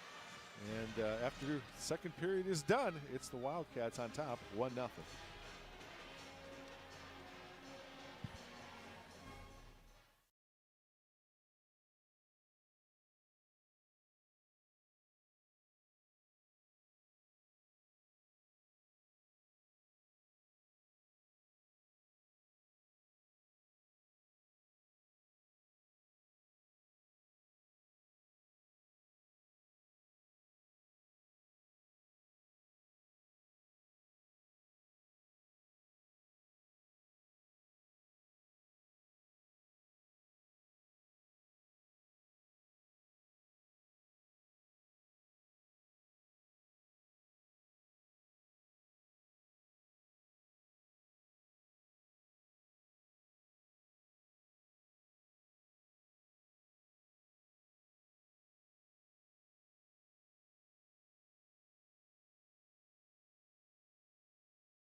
Welcome back to downtown Mankato, where we are where we sit with the score 1-0.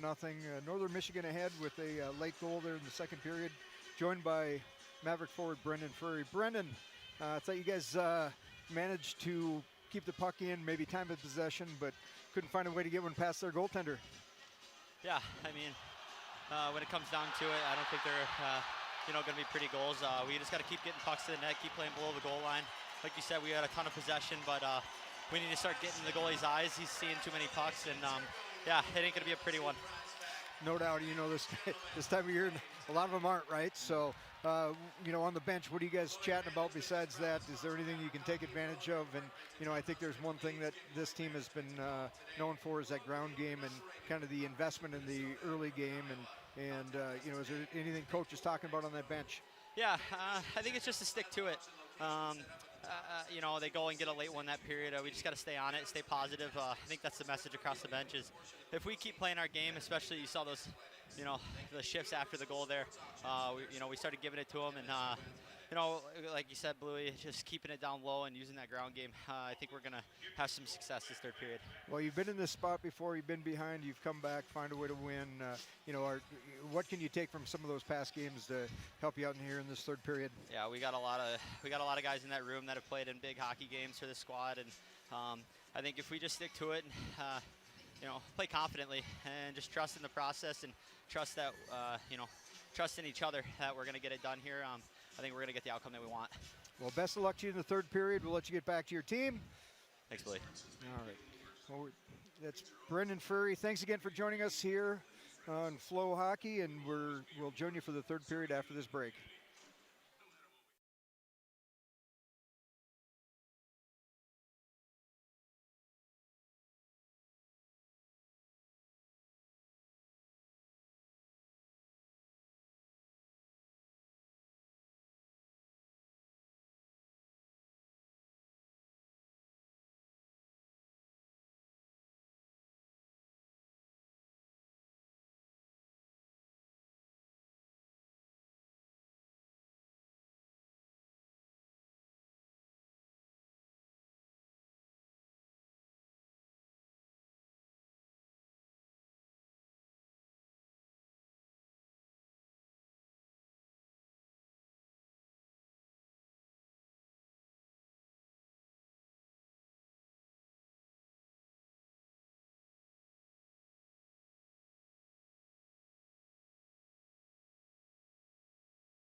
for the student athletes. Yep.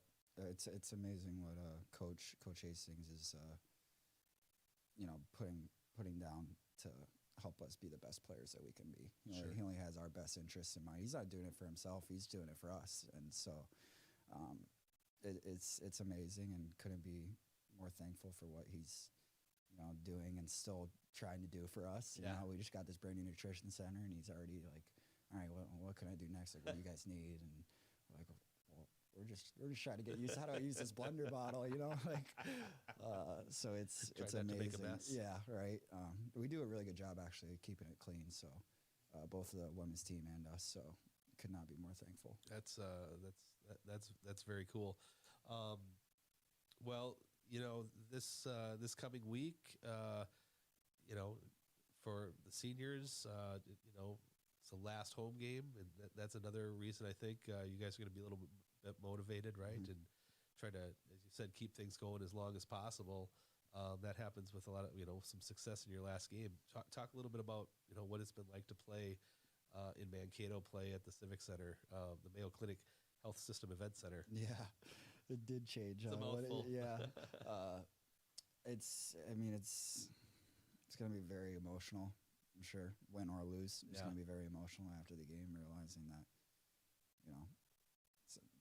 I don't think I've played a game in there where it hasn't been, completely packed. Yeah. And hearing the band play for the last time in there, it's going to be emotional, but, hopefully we got more hockey to play. Right. So, we'll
Don Westfall along with Darren Blue settling in for the third period of play. Wildcats with a 4-0 shutout win last week in the semis, 1 period away from claiming the Mason Cup for the first time in a number of years, going back to previous residency they had in CCHA.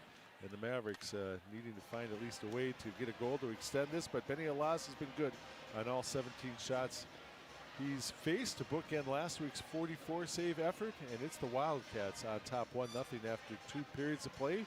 Keenan Rancier, to his credit, has played rather strong, but it was just the turnover from the Mavericks and the goal by Fry with about 3.5 left in the second.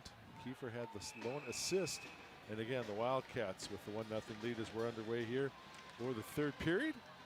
Glad you're with us on KEYC Circle and Full Hockey TV.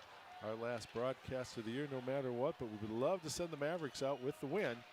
But they got some work to do, and again, all the credit goes to the Wildcats who have come in and continued their strong play for the last couple of months. Livingstone for Rossi along the boards for Borchert. Livingstone, they have some numbers as Sauter will bring it in. A low angle shot in on net. It was directed by Livingstone. Carroll on the far side. Artem Shalane.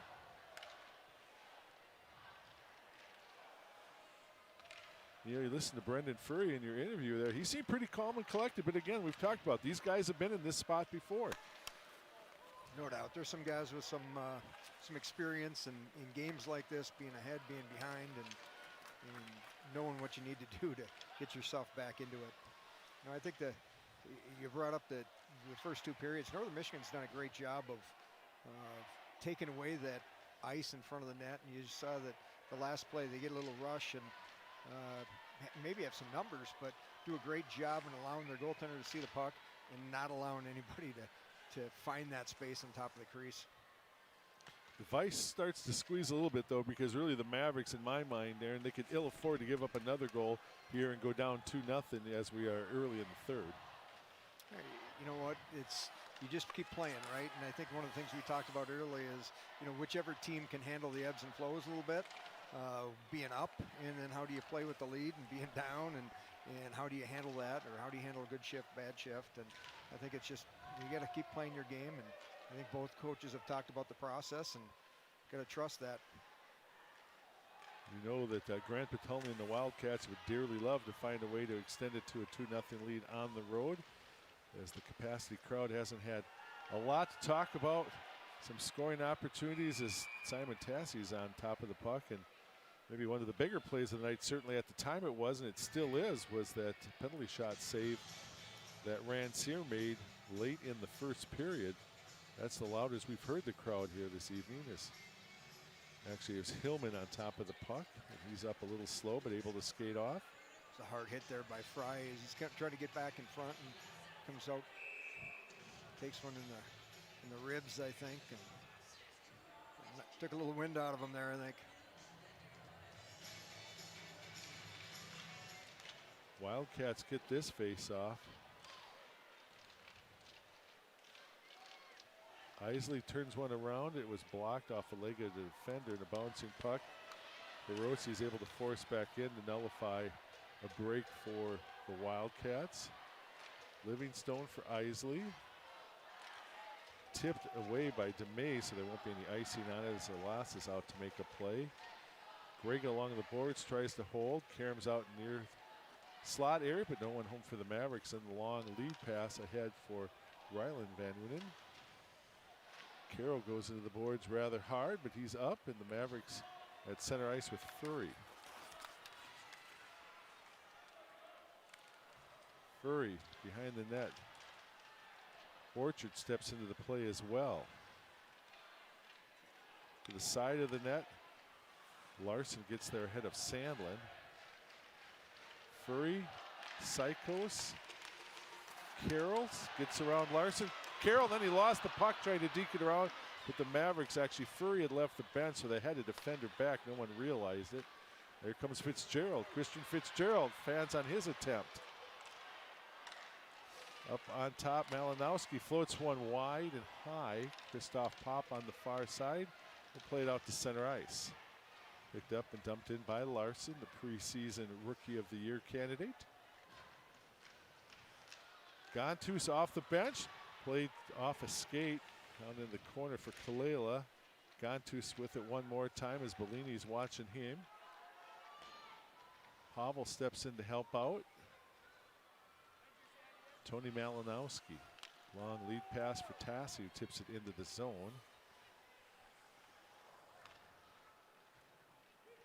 Kiefer, the ends will fire one into the zone off the base of the net to the far side for Livingstone. Sweeps it along for Tassi. Tassi fans on his opportunity to clear, and it's dumped back into the corner for Livingstone. Tassi again, Kranick. Kranick trying to bring it into the zone, but lost an edge and lost the puck.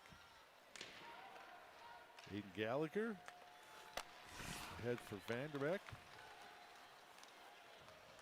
A.J. Vanderbeek flips one in. Connor Grega now. That's off a skate up high. Grega picks it up one more time for Hillman. Will Hillman fires one wide. Hiroshi. Loose puck over to the far side. Hillman will pick things up, but the rest of the line had gone off to start a change, and Kiefer has it. He's off the boards and out. Brendan Furry. Another shot wide. Sykos on the far side for Sauter. Hiroshi has it hop off his stick. Hiroshi now tied up along the boards by Riley Funk. Still digs it out. Here comes Furry. Furry forced behind the net by Kjellberg.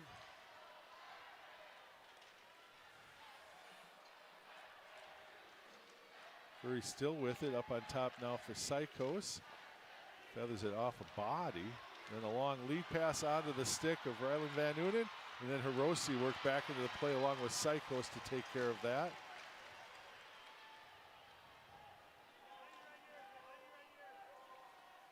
Lifted out to center ice and turned around by Shalane. Shalane with the shot that's blocked. Follow up, played over the top of the net. Larson. Larson in the corner for Pop. Christoph Pop. He and Fitzgerald in the corner. To the point. Van Unen, that's off a skate. And then Mavericks, I think both Sauter and Fitzgerald thought one another was going to go after it. 13.5 left to go. Time just continuing to go off the clock, much to the like of the Northern Michigan fans. Fitzgerald working through a ton of traffic, lost the puck to the side of the net. Now Carroll will step in. Andy Carroll up on top for Fitzgerald. Fitzgerald, that's another shot that's blocked. It's a backhanded shot by Sandlin is wide. Kranick's after it.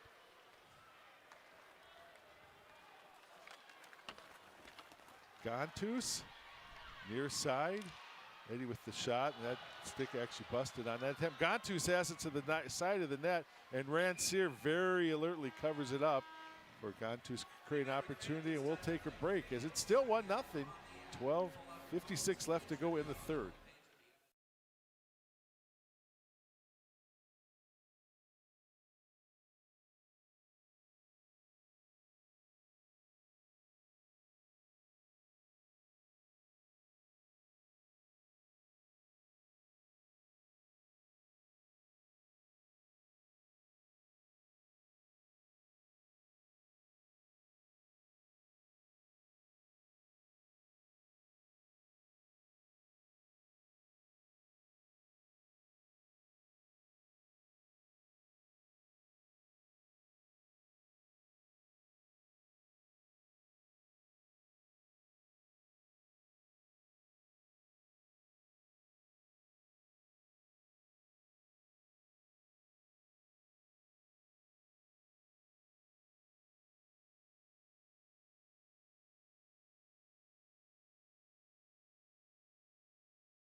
Grant Petolny and the Wildcats holding on to that 1-0 lead. Again, Alex Fry, the former Seawolf from Alaska Anchorage, got that goal tonight for the Wildcats. And that's been the lone tally of the contest. Mavericks win the draw. Hiroshi will bring him into the zone. Far side, there's Tassi with a quick shot. And a nice job by Elas to get over to that far post and cover things up. Yeah, great pass, great breakout. Hiroshi getting up the rink. Oh, here's a chance the other way. Fry, his second attempt. Score!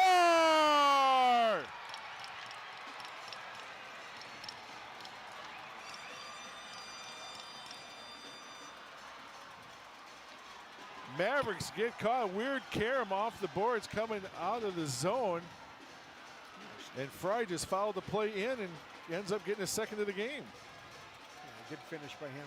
Just kind of an odd bounce there, and I think it gets away. I think Jake's think it's going to be, Livingstone thinks it's going to be on his stick, and it just takes an odd hop and finds the middle of the rink.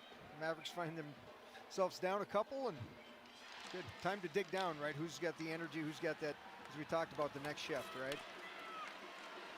We've seen it many times, even in the championship game of the regular season. The Mavericks came back, but yeah, the 2-0 deficit.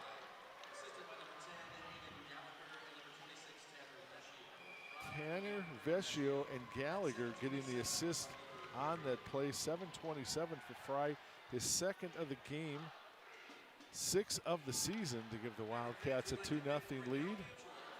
One more look at that goal by Fry. Ransier, a little bit of a move there to the left, got deked out, and Fry into the open net to make it 2-0, and the Mavericks, one of the deeper predicaments they've been on the home ice this season. Played out, Tassi. All the way to kept himself onside. Here comes a chance the other way, and then it's going to be players as Pavel was tied up with Riley Van Unen on the play, and the goal came off, and Tassi was never able to set up and release a shot on the play. Saying no change. See the end of this year. You see, it was actually Tassi feeding over to Bellini on the far side, and yeah, by the time Bellini got the puck, there was no goal to shoot at. The goal was gone. Benny Elas has played strong. As we mentioned, the rookie goaltender of the year on the all-rookie team. 44 saves last weekend. And the shout out over the number 2 seeded team in Michigan Tech. And he's trying to bookend that tonight with even a bigger win that would put his team into the national tournament. They're inside 12 minutes away from that as it's tipped in by Pavel. Kjellberg, near side Gontus. It's 2-on-2 the other way. Gontus with the shot, arm to side. Kranick gets to the puck and plays it back through the neutral zone. Played here to the near side. Kranick the other way. Gontus again. Mavericks trying to tie him up to hold the zone. Kranick will just dump one in. Singer gets back. Livingstone turns it around at the red line. Isley, near side for Hiroshi. Isley behind the net. Out in front, Griga unable to get the tip. Livingstone faked the shot, but then lost it. Here comes a 2-on-1 the other way. A.J. Vanderbeek and a glove save by Ransier to keep his team in it. Mavericks maybe starting to take a little bit of chances now in the zone, trying to hold the zone, looking for a turnover. There's no doubt. You're going to see the D getting up a little bit. You're going to see the D jumping on the offensive zone blue line. Ransier will hold on for the face-off. Maverick Athletics would like to thank OFC for being the presenting sponsor of our 3 stars of the game and our post-game autograph sessions this year. As you see again, the glove save by Ransier. OFC has, during the regular season, brought 3 Mavericks to the autograph zone. It was a big hit for the fans, and so we thank OFC for their sponsorship of the 3 stars of the game and the post-game autograph sessions this year. Mavericks, Sykos getting it after the draw. Carroll, as we're down to 10.5 left. Furry swept in. Alas left it off, although Souders in looking for the turnover. Now behind the net, Sandlin's after Van Unen. It's played out and turned around by Sykos, near side for Carroll. Andy Carroll dumps one in. Lass along the boards, off the rail. Borchard steps into the play. There's Furry. Furry still with it. Now into the slot. Sweeps one down low. Rebound is given up. Lass digs at it. And then it's lifted off the goal. And they're going to say no goal. And then Fitzgerald's drawn down low with Gallagher. But just as the Mavericks looked like they had gathered up puck possession, the goal comes off. I'd love to see a replay of that play develop.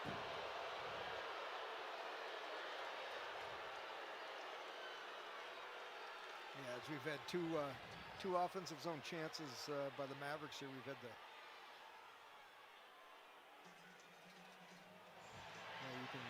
Gallagher and Fitzgerald both kind of get into the crossbar at the same time. They're still setting things up for the restart here. The Mavericks have the face-off now with past the halfway point of the period. One more overhead look.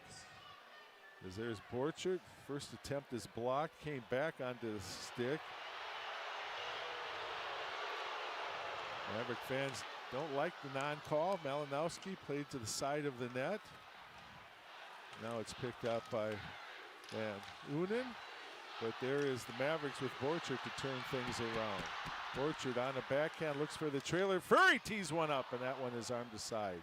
Bellini behind the net. Furry to the far side for Borchert. Van Unen is able to get it out to center ice, and then it's lifted in. Race for the puck between Shalane and Malinowski. Furry.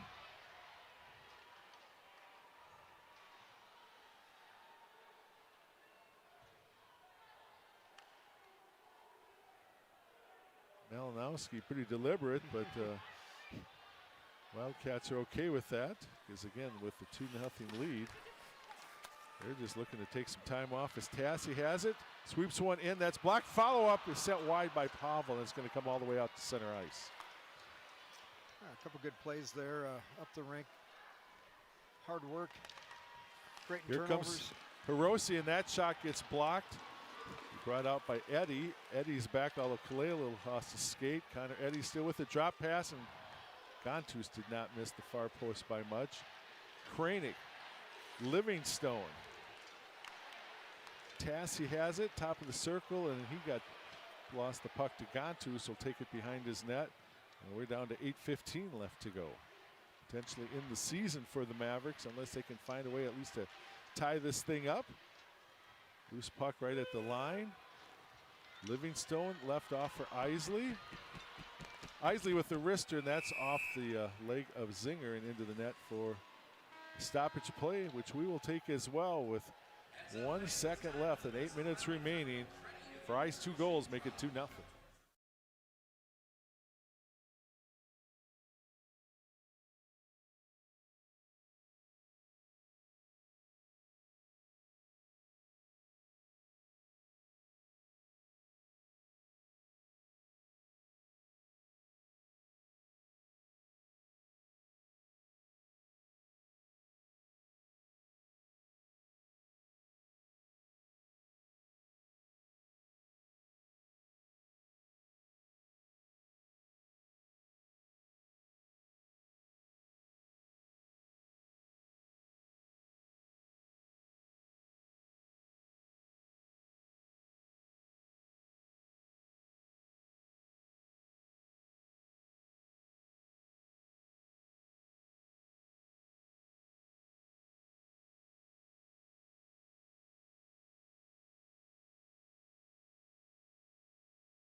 Some of the capacity crowd in the building enjoying themselves and wishing the Mavericks find a way to get a couple of goals to equalize this. ISG is a long-standing teammate of Maverick Hockey and MSU. ISG proud to design spaces that elevate the game for players and fans. Mavericks still looking for their first goal of the contest. They're going to need 2 to force this thing into an extra session and keep the season alive potentially. Off the draw, back to Carroll.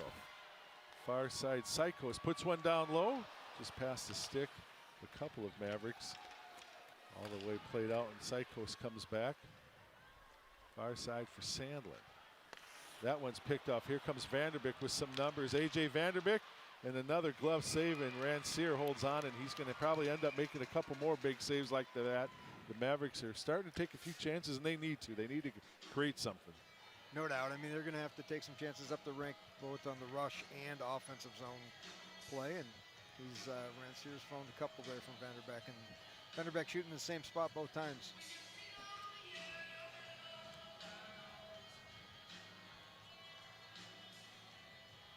Artemis Lane will step in to take a face-off with Christian Fitzgerald. Fitzgerald doesn't get called upon a lot in the face-off circle. Lost it.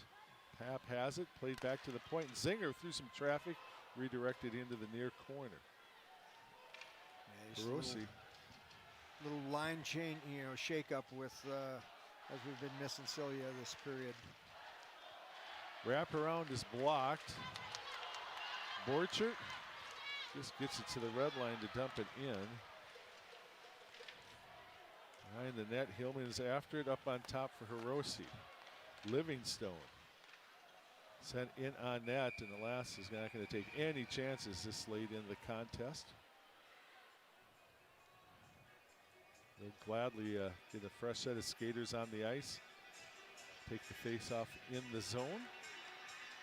J. Beal Real Estate Group, proudly serving Greater Mankato since 2002 with experts from Mankato to St. Peter, Lake Crystal, and Fairmont and beyond. Thinking about buying or selling, the company to call is the J. Beal Real Estate Group. Furry is in for this face-off along with Connor Eddy, and they'll reset things one more time.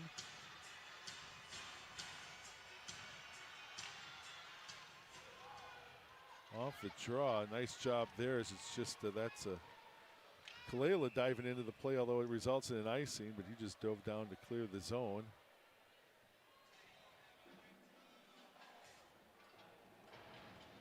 Not sure what Grant Thelney's talking about with the officials on the play. The Mavericks obviously bring out a fresh set of skaters.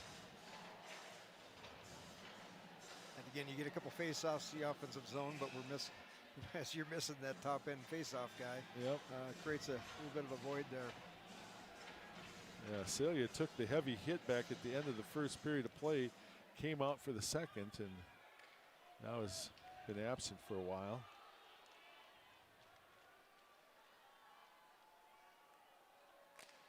Mavericks get the draw. Fitzgerald, Carroll, Bellini.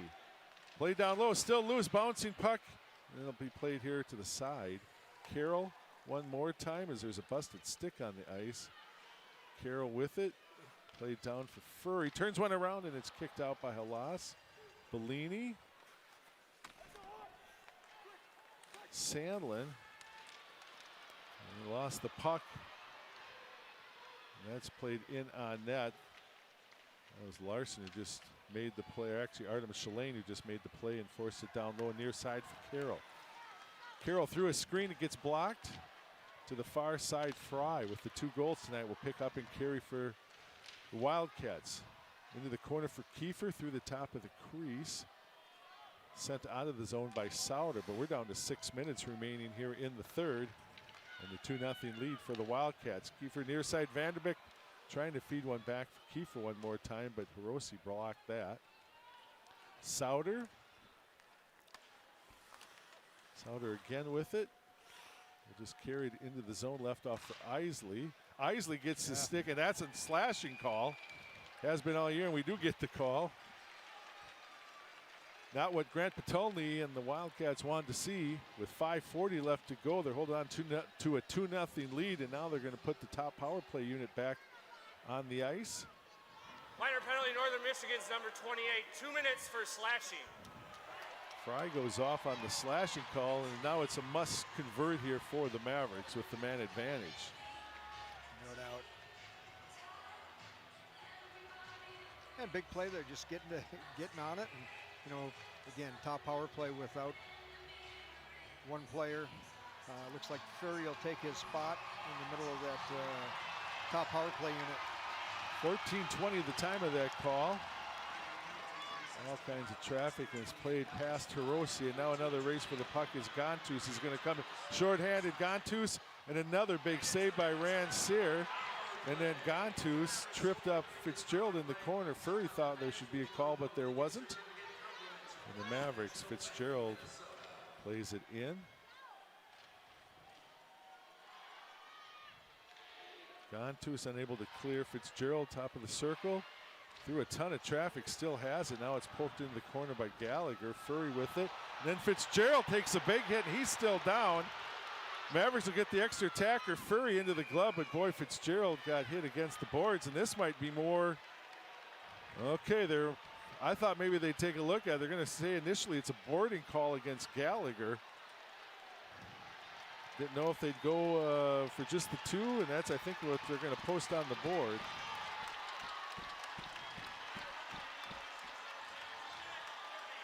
So boarding is the call. Fitzgerald is able to get up, skate over to the bench, but with Celia's services gone for a while, now Fitzgerald gets up and he looks a little woozy over along the boards. See if coach uses the timeout here to get organized. Looks like he might be. Minnesota State, timeout. You've been on the bench much too long, Darren Blue. You knew that was probably coming, and so, yeah. Mike Casons and the Mavericks talking things over. They'll have a two-man advantage for a minute 20. Brent Patolny's looking for an explanation. Looking for the next one. Rancier has given up two, but he's made some big saves that the Mavericks have tried to push here to keep it at just a two-goal deficit. And again, now it's the Mavericks talking things over. Need to find a way to get that first one on the board, and then at that point, who knows what happens with about 5 minutes remaining in the contest. Time of the call is at 15:01. And take a quick look here. Well, we've got a moment or two, some out-of-town scores. There's a lot of conference tournaments finishing up. 2-2 tie between the Wolverines and the Gophers up at Mariucci tonight. Also 2-2 out in Boston. See Colgate a 3-1 lead over. Wow, that would be an upset there for Colgate to come through and get the conference championship. And then up in St. Paul, it's the Huskies of St. Cloud State 1-0 over the upset-minded Colorado College Tigers. So the season to some degree might come down to this, Darren Blue. The Mavericks, a two-man advantage for 120. They need to get one here to cut this lead in half. They get the draw. Livingstone. Hiroshi. Livingstone tees one up and it's wide of the net, bounces to the far side. Livingstone again feathers one that's off a leg. Borchert gathers up a tough rebound off the boards. Livingstone for Borchert. Mavericks are going to mix things up a little bit. They'll move Borchert to the top of the slot. And that one gets blocked on a center attempt. Livingstone threw some traffic down low and it got redirected by Sandlin, but alas is there for yet another save. Yeah, guessing coach told we got to get after him right away, right? We don't want to set too much up, get pucks to the net. Don't want to take too much time off the clock, just setting things up around the outside. You see 3-4 opportunities there in less than 30 seconds.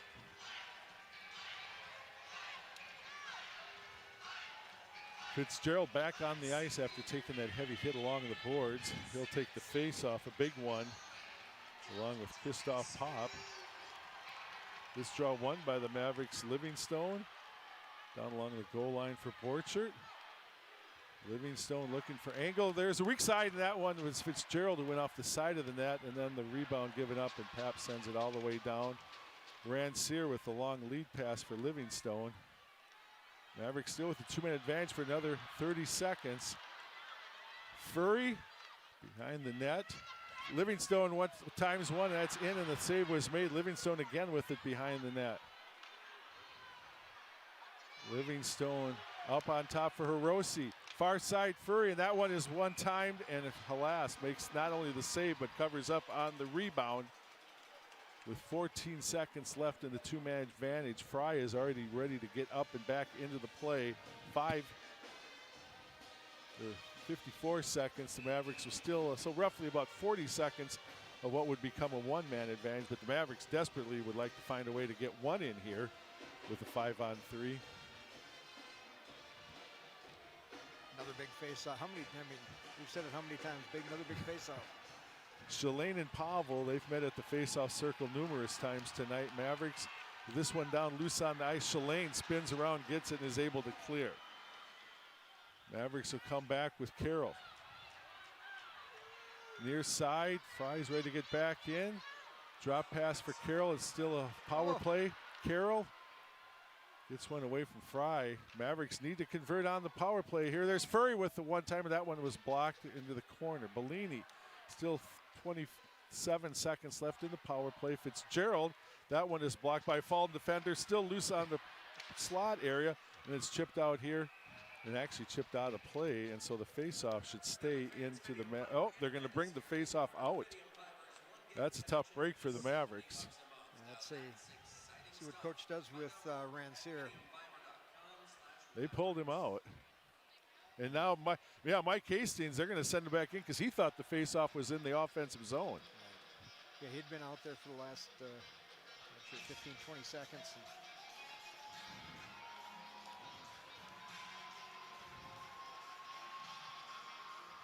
Face-off played out to neutral ice. Hiroshi, Livingstone turned around at the point. Rancier will leave the net for the extra attacker. Low angle shot gets blocked to the near side. Furry trying to force the issue. Again, the Mavericks with the extra attacker on the empty net. That shot gets blocked, and Hiroshi has to get out quickly to take care of it. Inside, 3 minutes remaining in the third. There's an opportunity down low. Fitzgerald, and that one because Halas tried to get fancy and send one down the ice to the open net, and the Mavericks couldn't convert on really an open net opportunity of their own, and that's an icing call. He's got his arm up saying that's on me. I won't do it What? again, but yeah, that's a tough one there. Puck's bouncing around. I thought they had an empty netter here. Yeah, all of a sudden, you try to get a little bit too fancy, and you're playing for your season. That's an interesting play.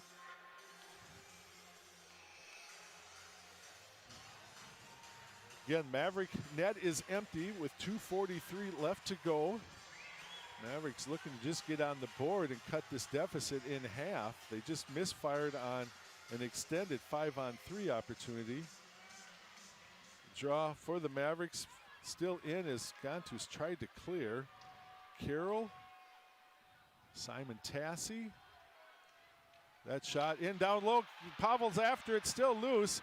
Carroll's able to hold it into the zone. All kinds of humanity out in front. Wildcats letting the Mavericks just keep it on the perimeter. There's Tassi. Play through, score!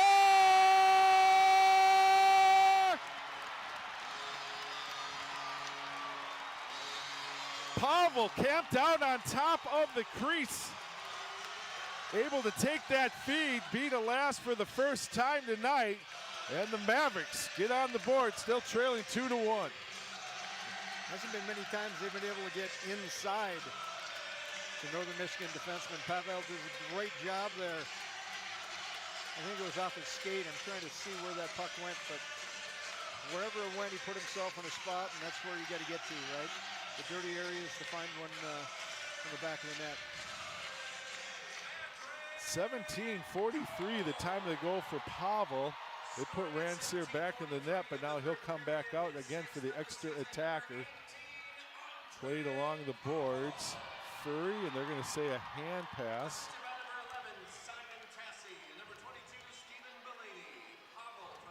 Tassi and Bellini assisting on that goal by Pavel. Again, his 6th of the season. With the face-off at neutral ice, Rancier goes back into the nets for the Mavericks.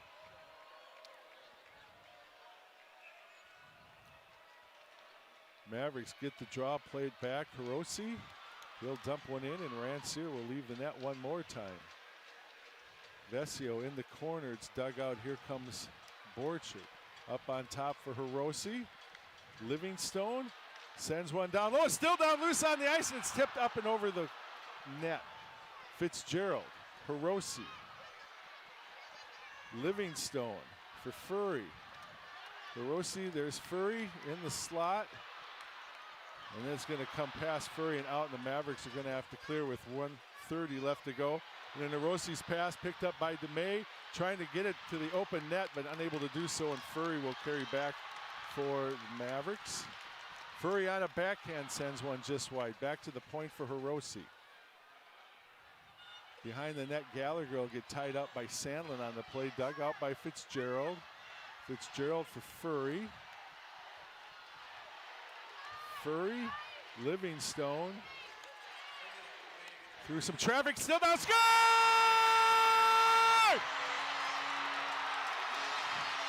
Redirected out in front, it goes to the weak side, and the Mavericks, back-to-back goals, have tied this up with less than a minute to play. I think Fitzgerald ended up putting that in on the side of the net there. You know, good little play, get it to the net, let it bounce around a little bit, and find a puck. Yeah, there was traffic with Sandlin and a couple defenders out front. It bounced just to the weak side there.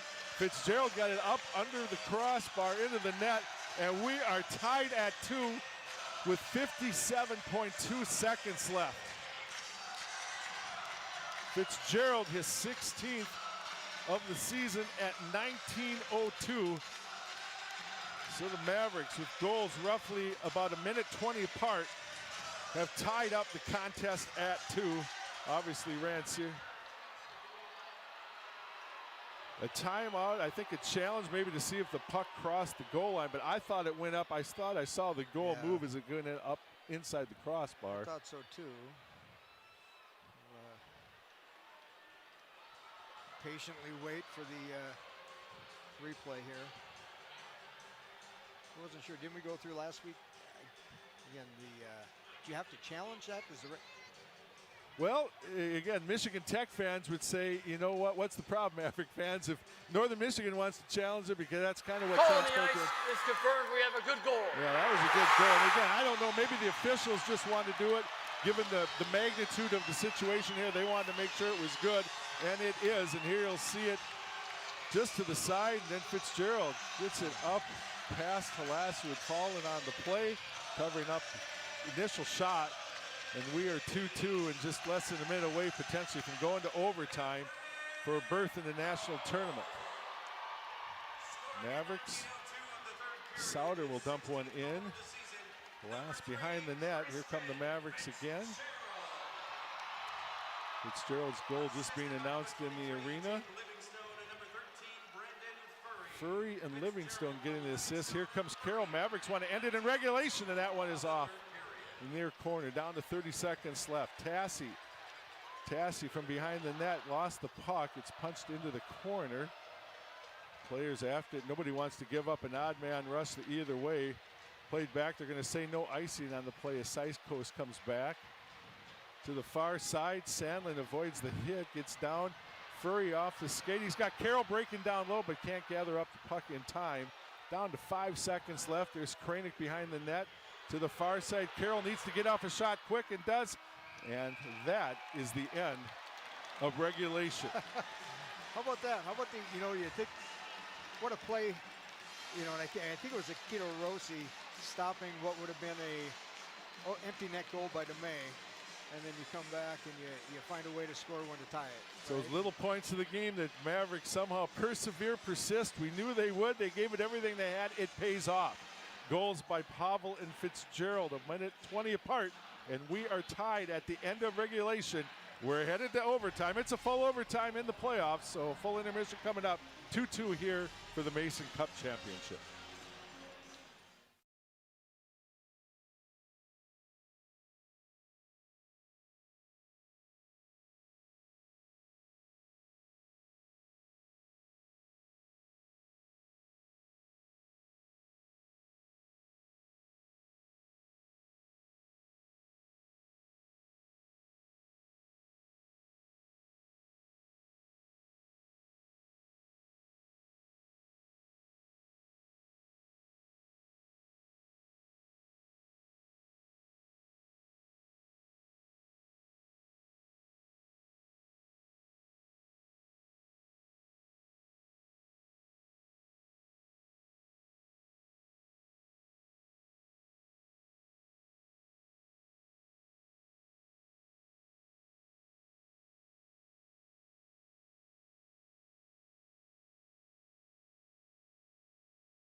it is top notch. And that's on the second floor down It's by on the the second coach's floor. offices Yeah, there. yeah. And I know before it was kind of a kitchen and a hangout room. Yeah. Has it just been a little bit more focus on nutrition in that area? Is that what they've done? Yeah, with it? I mean, it was still good before Yeah. they updated it, but I mean, now it's really, pro level type of stuff. Sure. The smoothies, the protein, they keep it. I mean, protein is expensive. Yeah. And especially for college students, if you don't really have that money and don't really have time to work, you can't really afford it. So the fact that they're, providing us with protein and the protein powders, the fruit, the frozen fruit, the snacks, sandwich bar, all this stuff. The fact that they keep that. Shout out to Luke because he's got to go and restock it probably every day because the guys have just been tearing it up. Yeah. But yeah, it's amazing to have, and we still have the hangout area, the couches, the TVs, the Xboxes, and all that stuff. That doesn't get used as much. But I mean, it's still a place where you can go and get some homework done and relax if you want to before practice or after practice. So it's unbelievable what they did with that.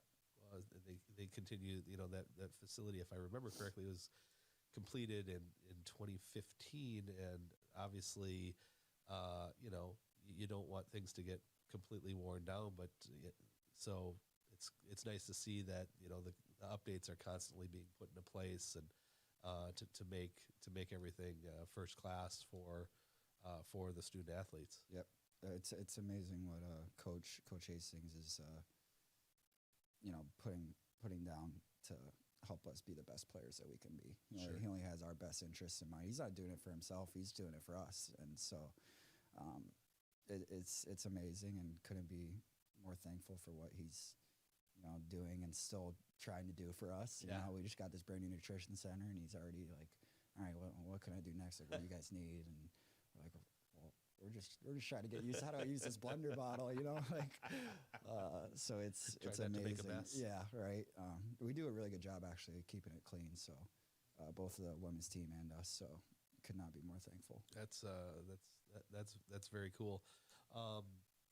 Well, this coming week, for the seniors, it's the last home game, and that's another reason I think you guys are going to be a little bit motivated, right? Mm-hmm. And try to, as you said, keep things going as long as possible. That happens with a lot of some success in your last game. Talk a little bit about what it's been like to play in Mankato, play at the Civic Center, the Mayo Clinic Health System Event Center. Yeah, it did change. It's a mouthful. It's going to be very emotional. I'm sure, win or lose, it's going to be very emotional after the game, realizing that, I don't think I've played a game in there where it hasn't been, completely packed. Yeah. And hearing the band play for the last time in there, I mean, it's going to be emotional, but, hopefully we got more hockey to play. Right. So, I mean, we'll enjoy the moment and leave it all out there on the ice, but at the same time, we're not ready to go home yet. So. Well, the Mavericks play the Wildcats of Northern Michigan on Saturday night at the Mayo Clinic Health System Event Center. Should be a tremendous game and with a lot on the line, not just the Mason Cup. Hopefully it ends and doesn't have to get restarted an hour later, unlike last year. That would be something, huh? But no matter what, I'm expecting something rather eventful to happen, because that seems to be the case when you guys are playing for some hardware. So, so best of luck this weekend. Thank you. I appreciate it. Thanks for having me. You bet. Thanks for being here. That's Lucas Souter. I'm Shane Frederick, and we'll see you next time on the Maverick Hockey Live podcast, presented by Duncan.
I don't know what regular programming is on KEYC Circle right now, but you're here with us in Mankato, and no, we're not in a post-game celebration because the Mavericks get 2 empty net goals in the last 2.5 minutes of regulation to force it into overtime. Here is our highlights of the game, and that's the first goal at the end of the second period. We were scoreless through almost 40 minutes. Fry got his first. Here comes Fry's second. That came about 7.5 gone in the third. And then we got into an empty net situation, the Mavericks. There you see the first goal by Havel. The follow-up on the weak side with 19:02 gone, so 58 seconds left. And the goal by Fitzgerald, his 16th. Pavel, who had his 6th of the season. Pavel's goal from Simon Tassi and Bellini. Fitzgerald, his 16th from Livingstone, from Furry. 2 goals tonight from Fry. We know we got Northern Michigan fans. Kiefer assisting on the first, Gallagher, Vesio on the second. And we are in an extra session of intermission. We're still tied. We're waiting overtime here in Mankato. It's 2-2 for the conference title.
We're back in downtown Mankato's Mayo Clinic Health System Event Center, and we're headed for overtime in this year's Mason Cup Championship game for the CCHA title and the automatic berth in the national tournament.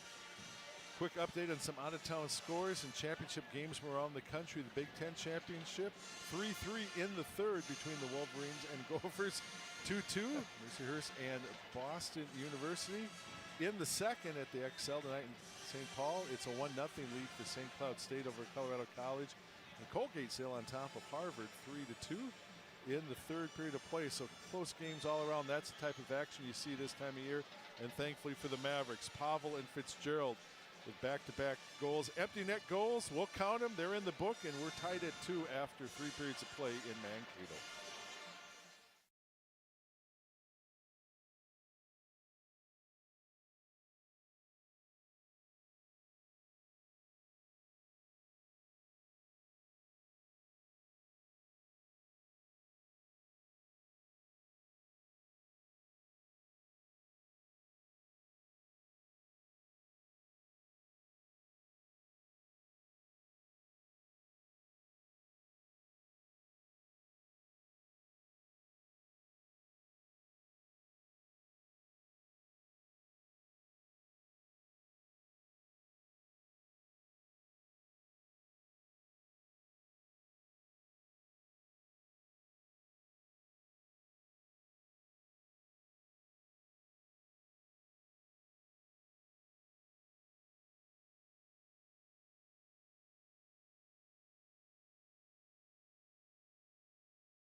along with former Maverick assistant coach and defenseman Darren Blue. Down to Westfall.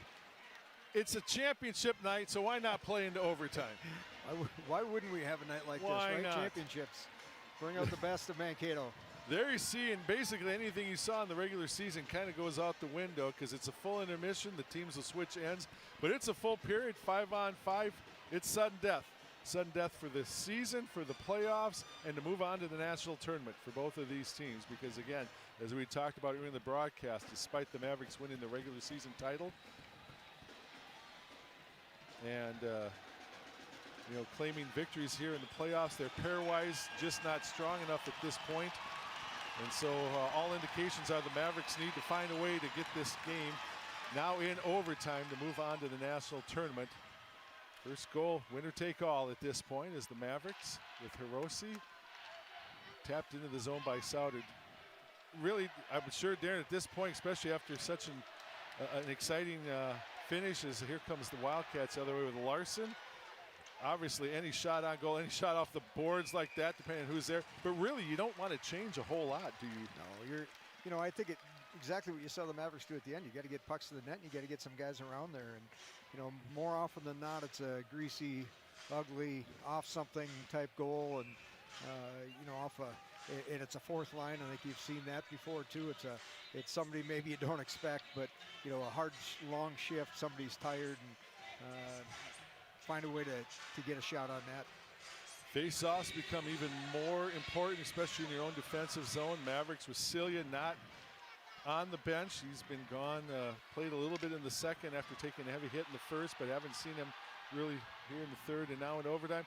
Here comes Carroll down low. Oh, it's played off a body out in front, and now we got numbers the other way for the Wildcats. Gontus just forces one in the corner along with Sykos. Zach Kranik steps into the play. Getting it out to center ice, important. Pavel drives one into the zone. Played out of the zone in Vanderbeek, but the Mavericks have players back.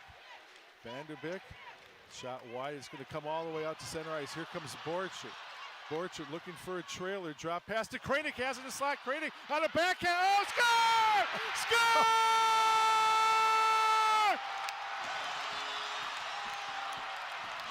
Zach Kranik!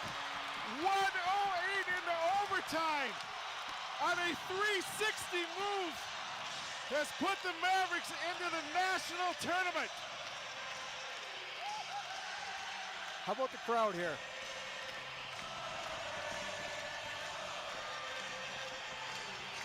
The Wildcats are still stunned, and the Mavericks, the celebration is on in the corner. Zach Kranik picks up the puck at the blue line, spins away for some traffic, and is able to pop one in at 1:08 of overtime, his fourth of the season. And the Mavericks, back-to-back playoff champions.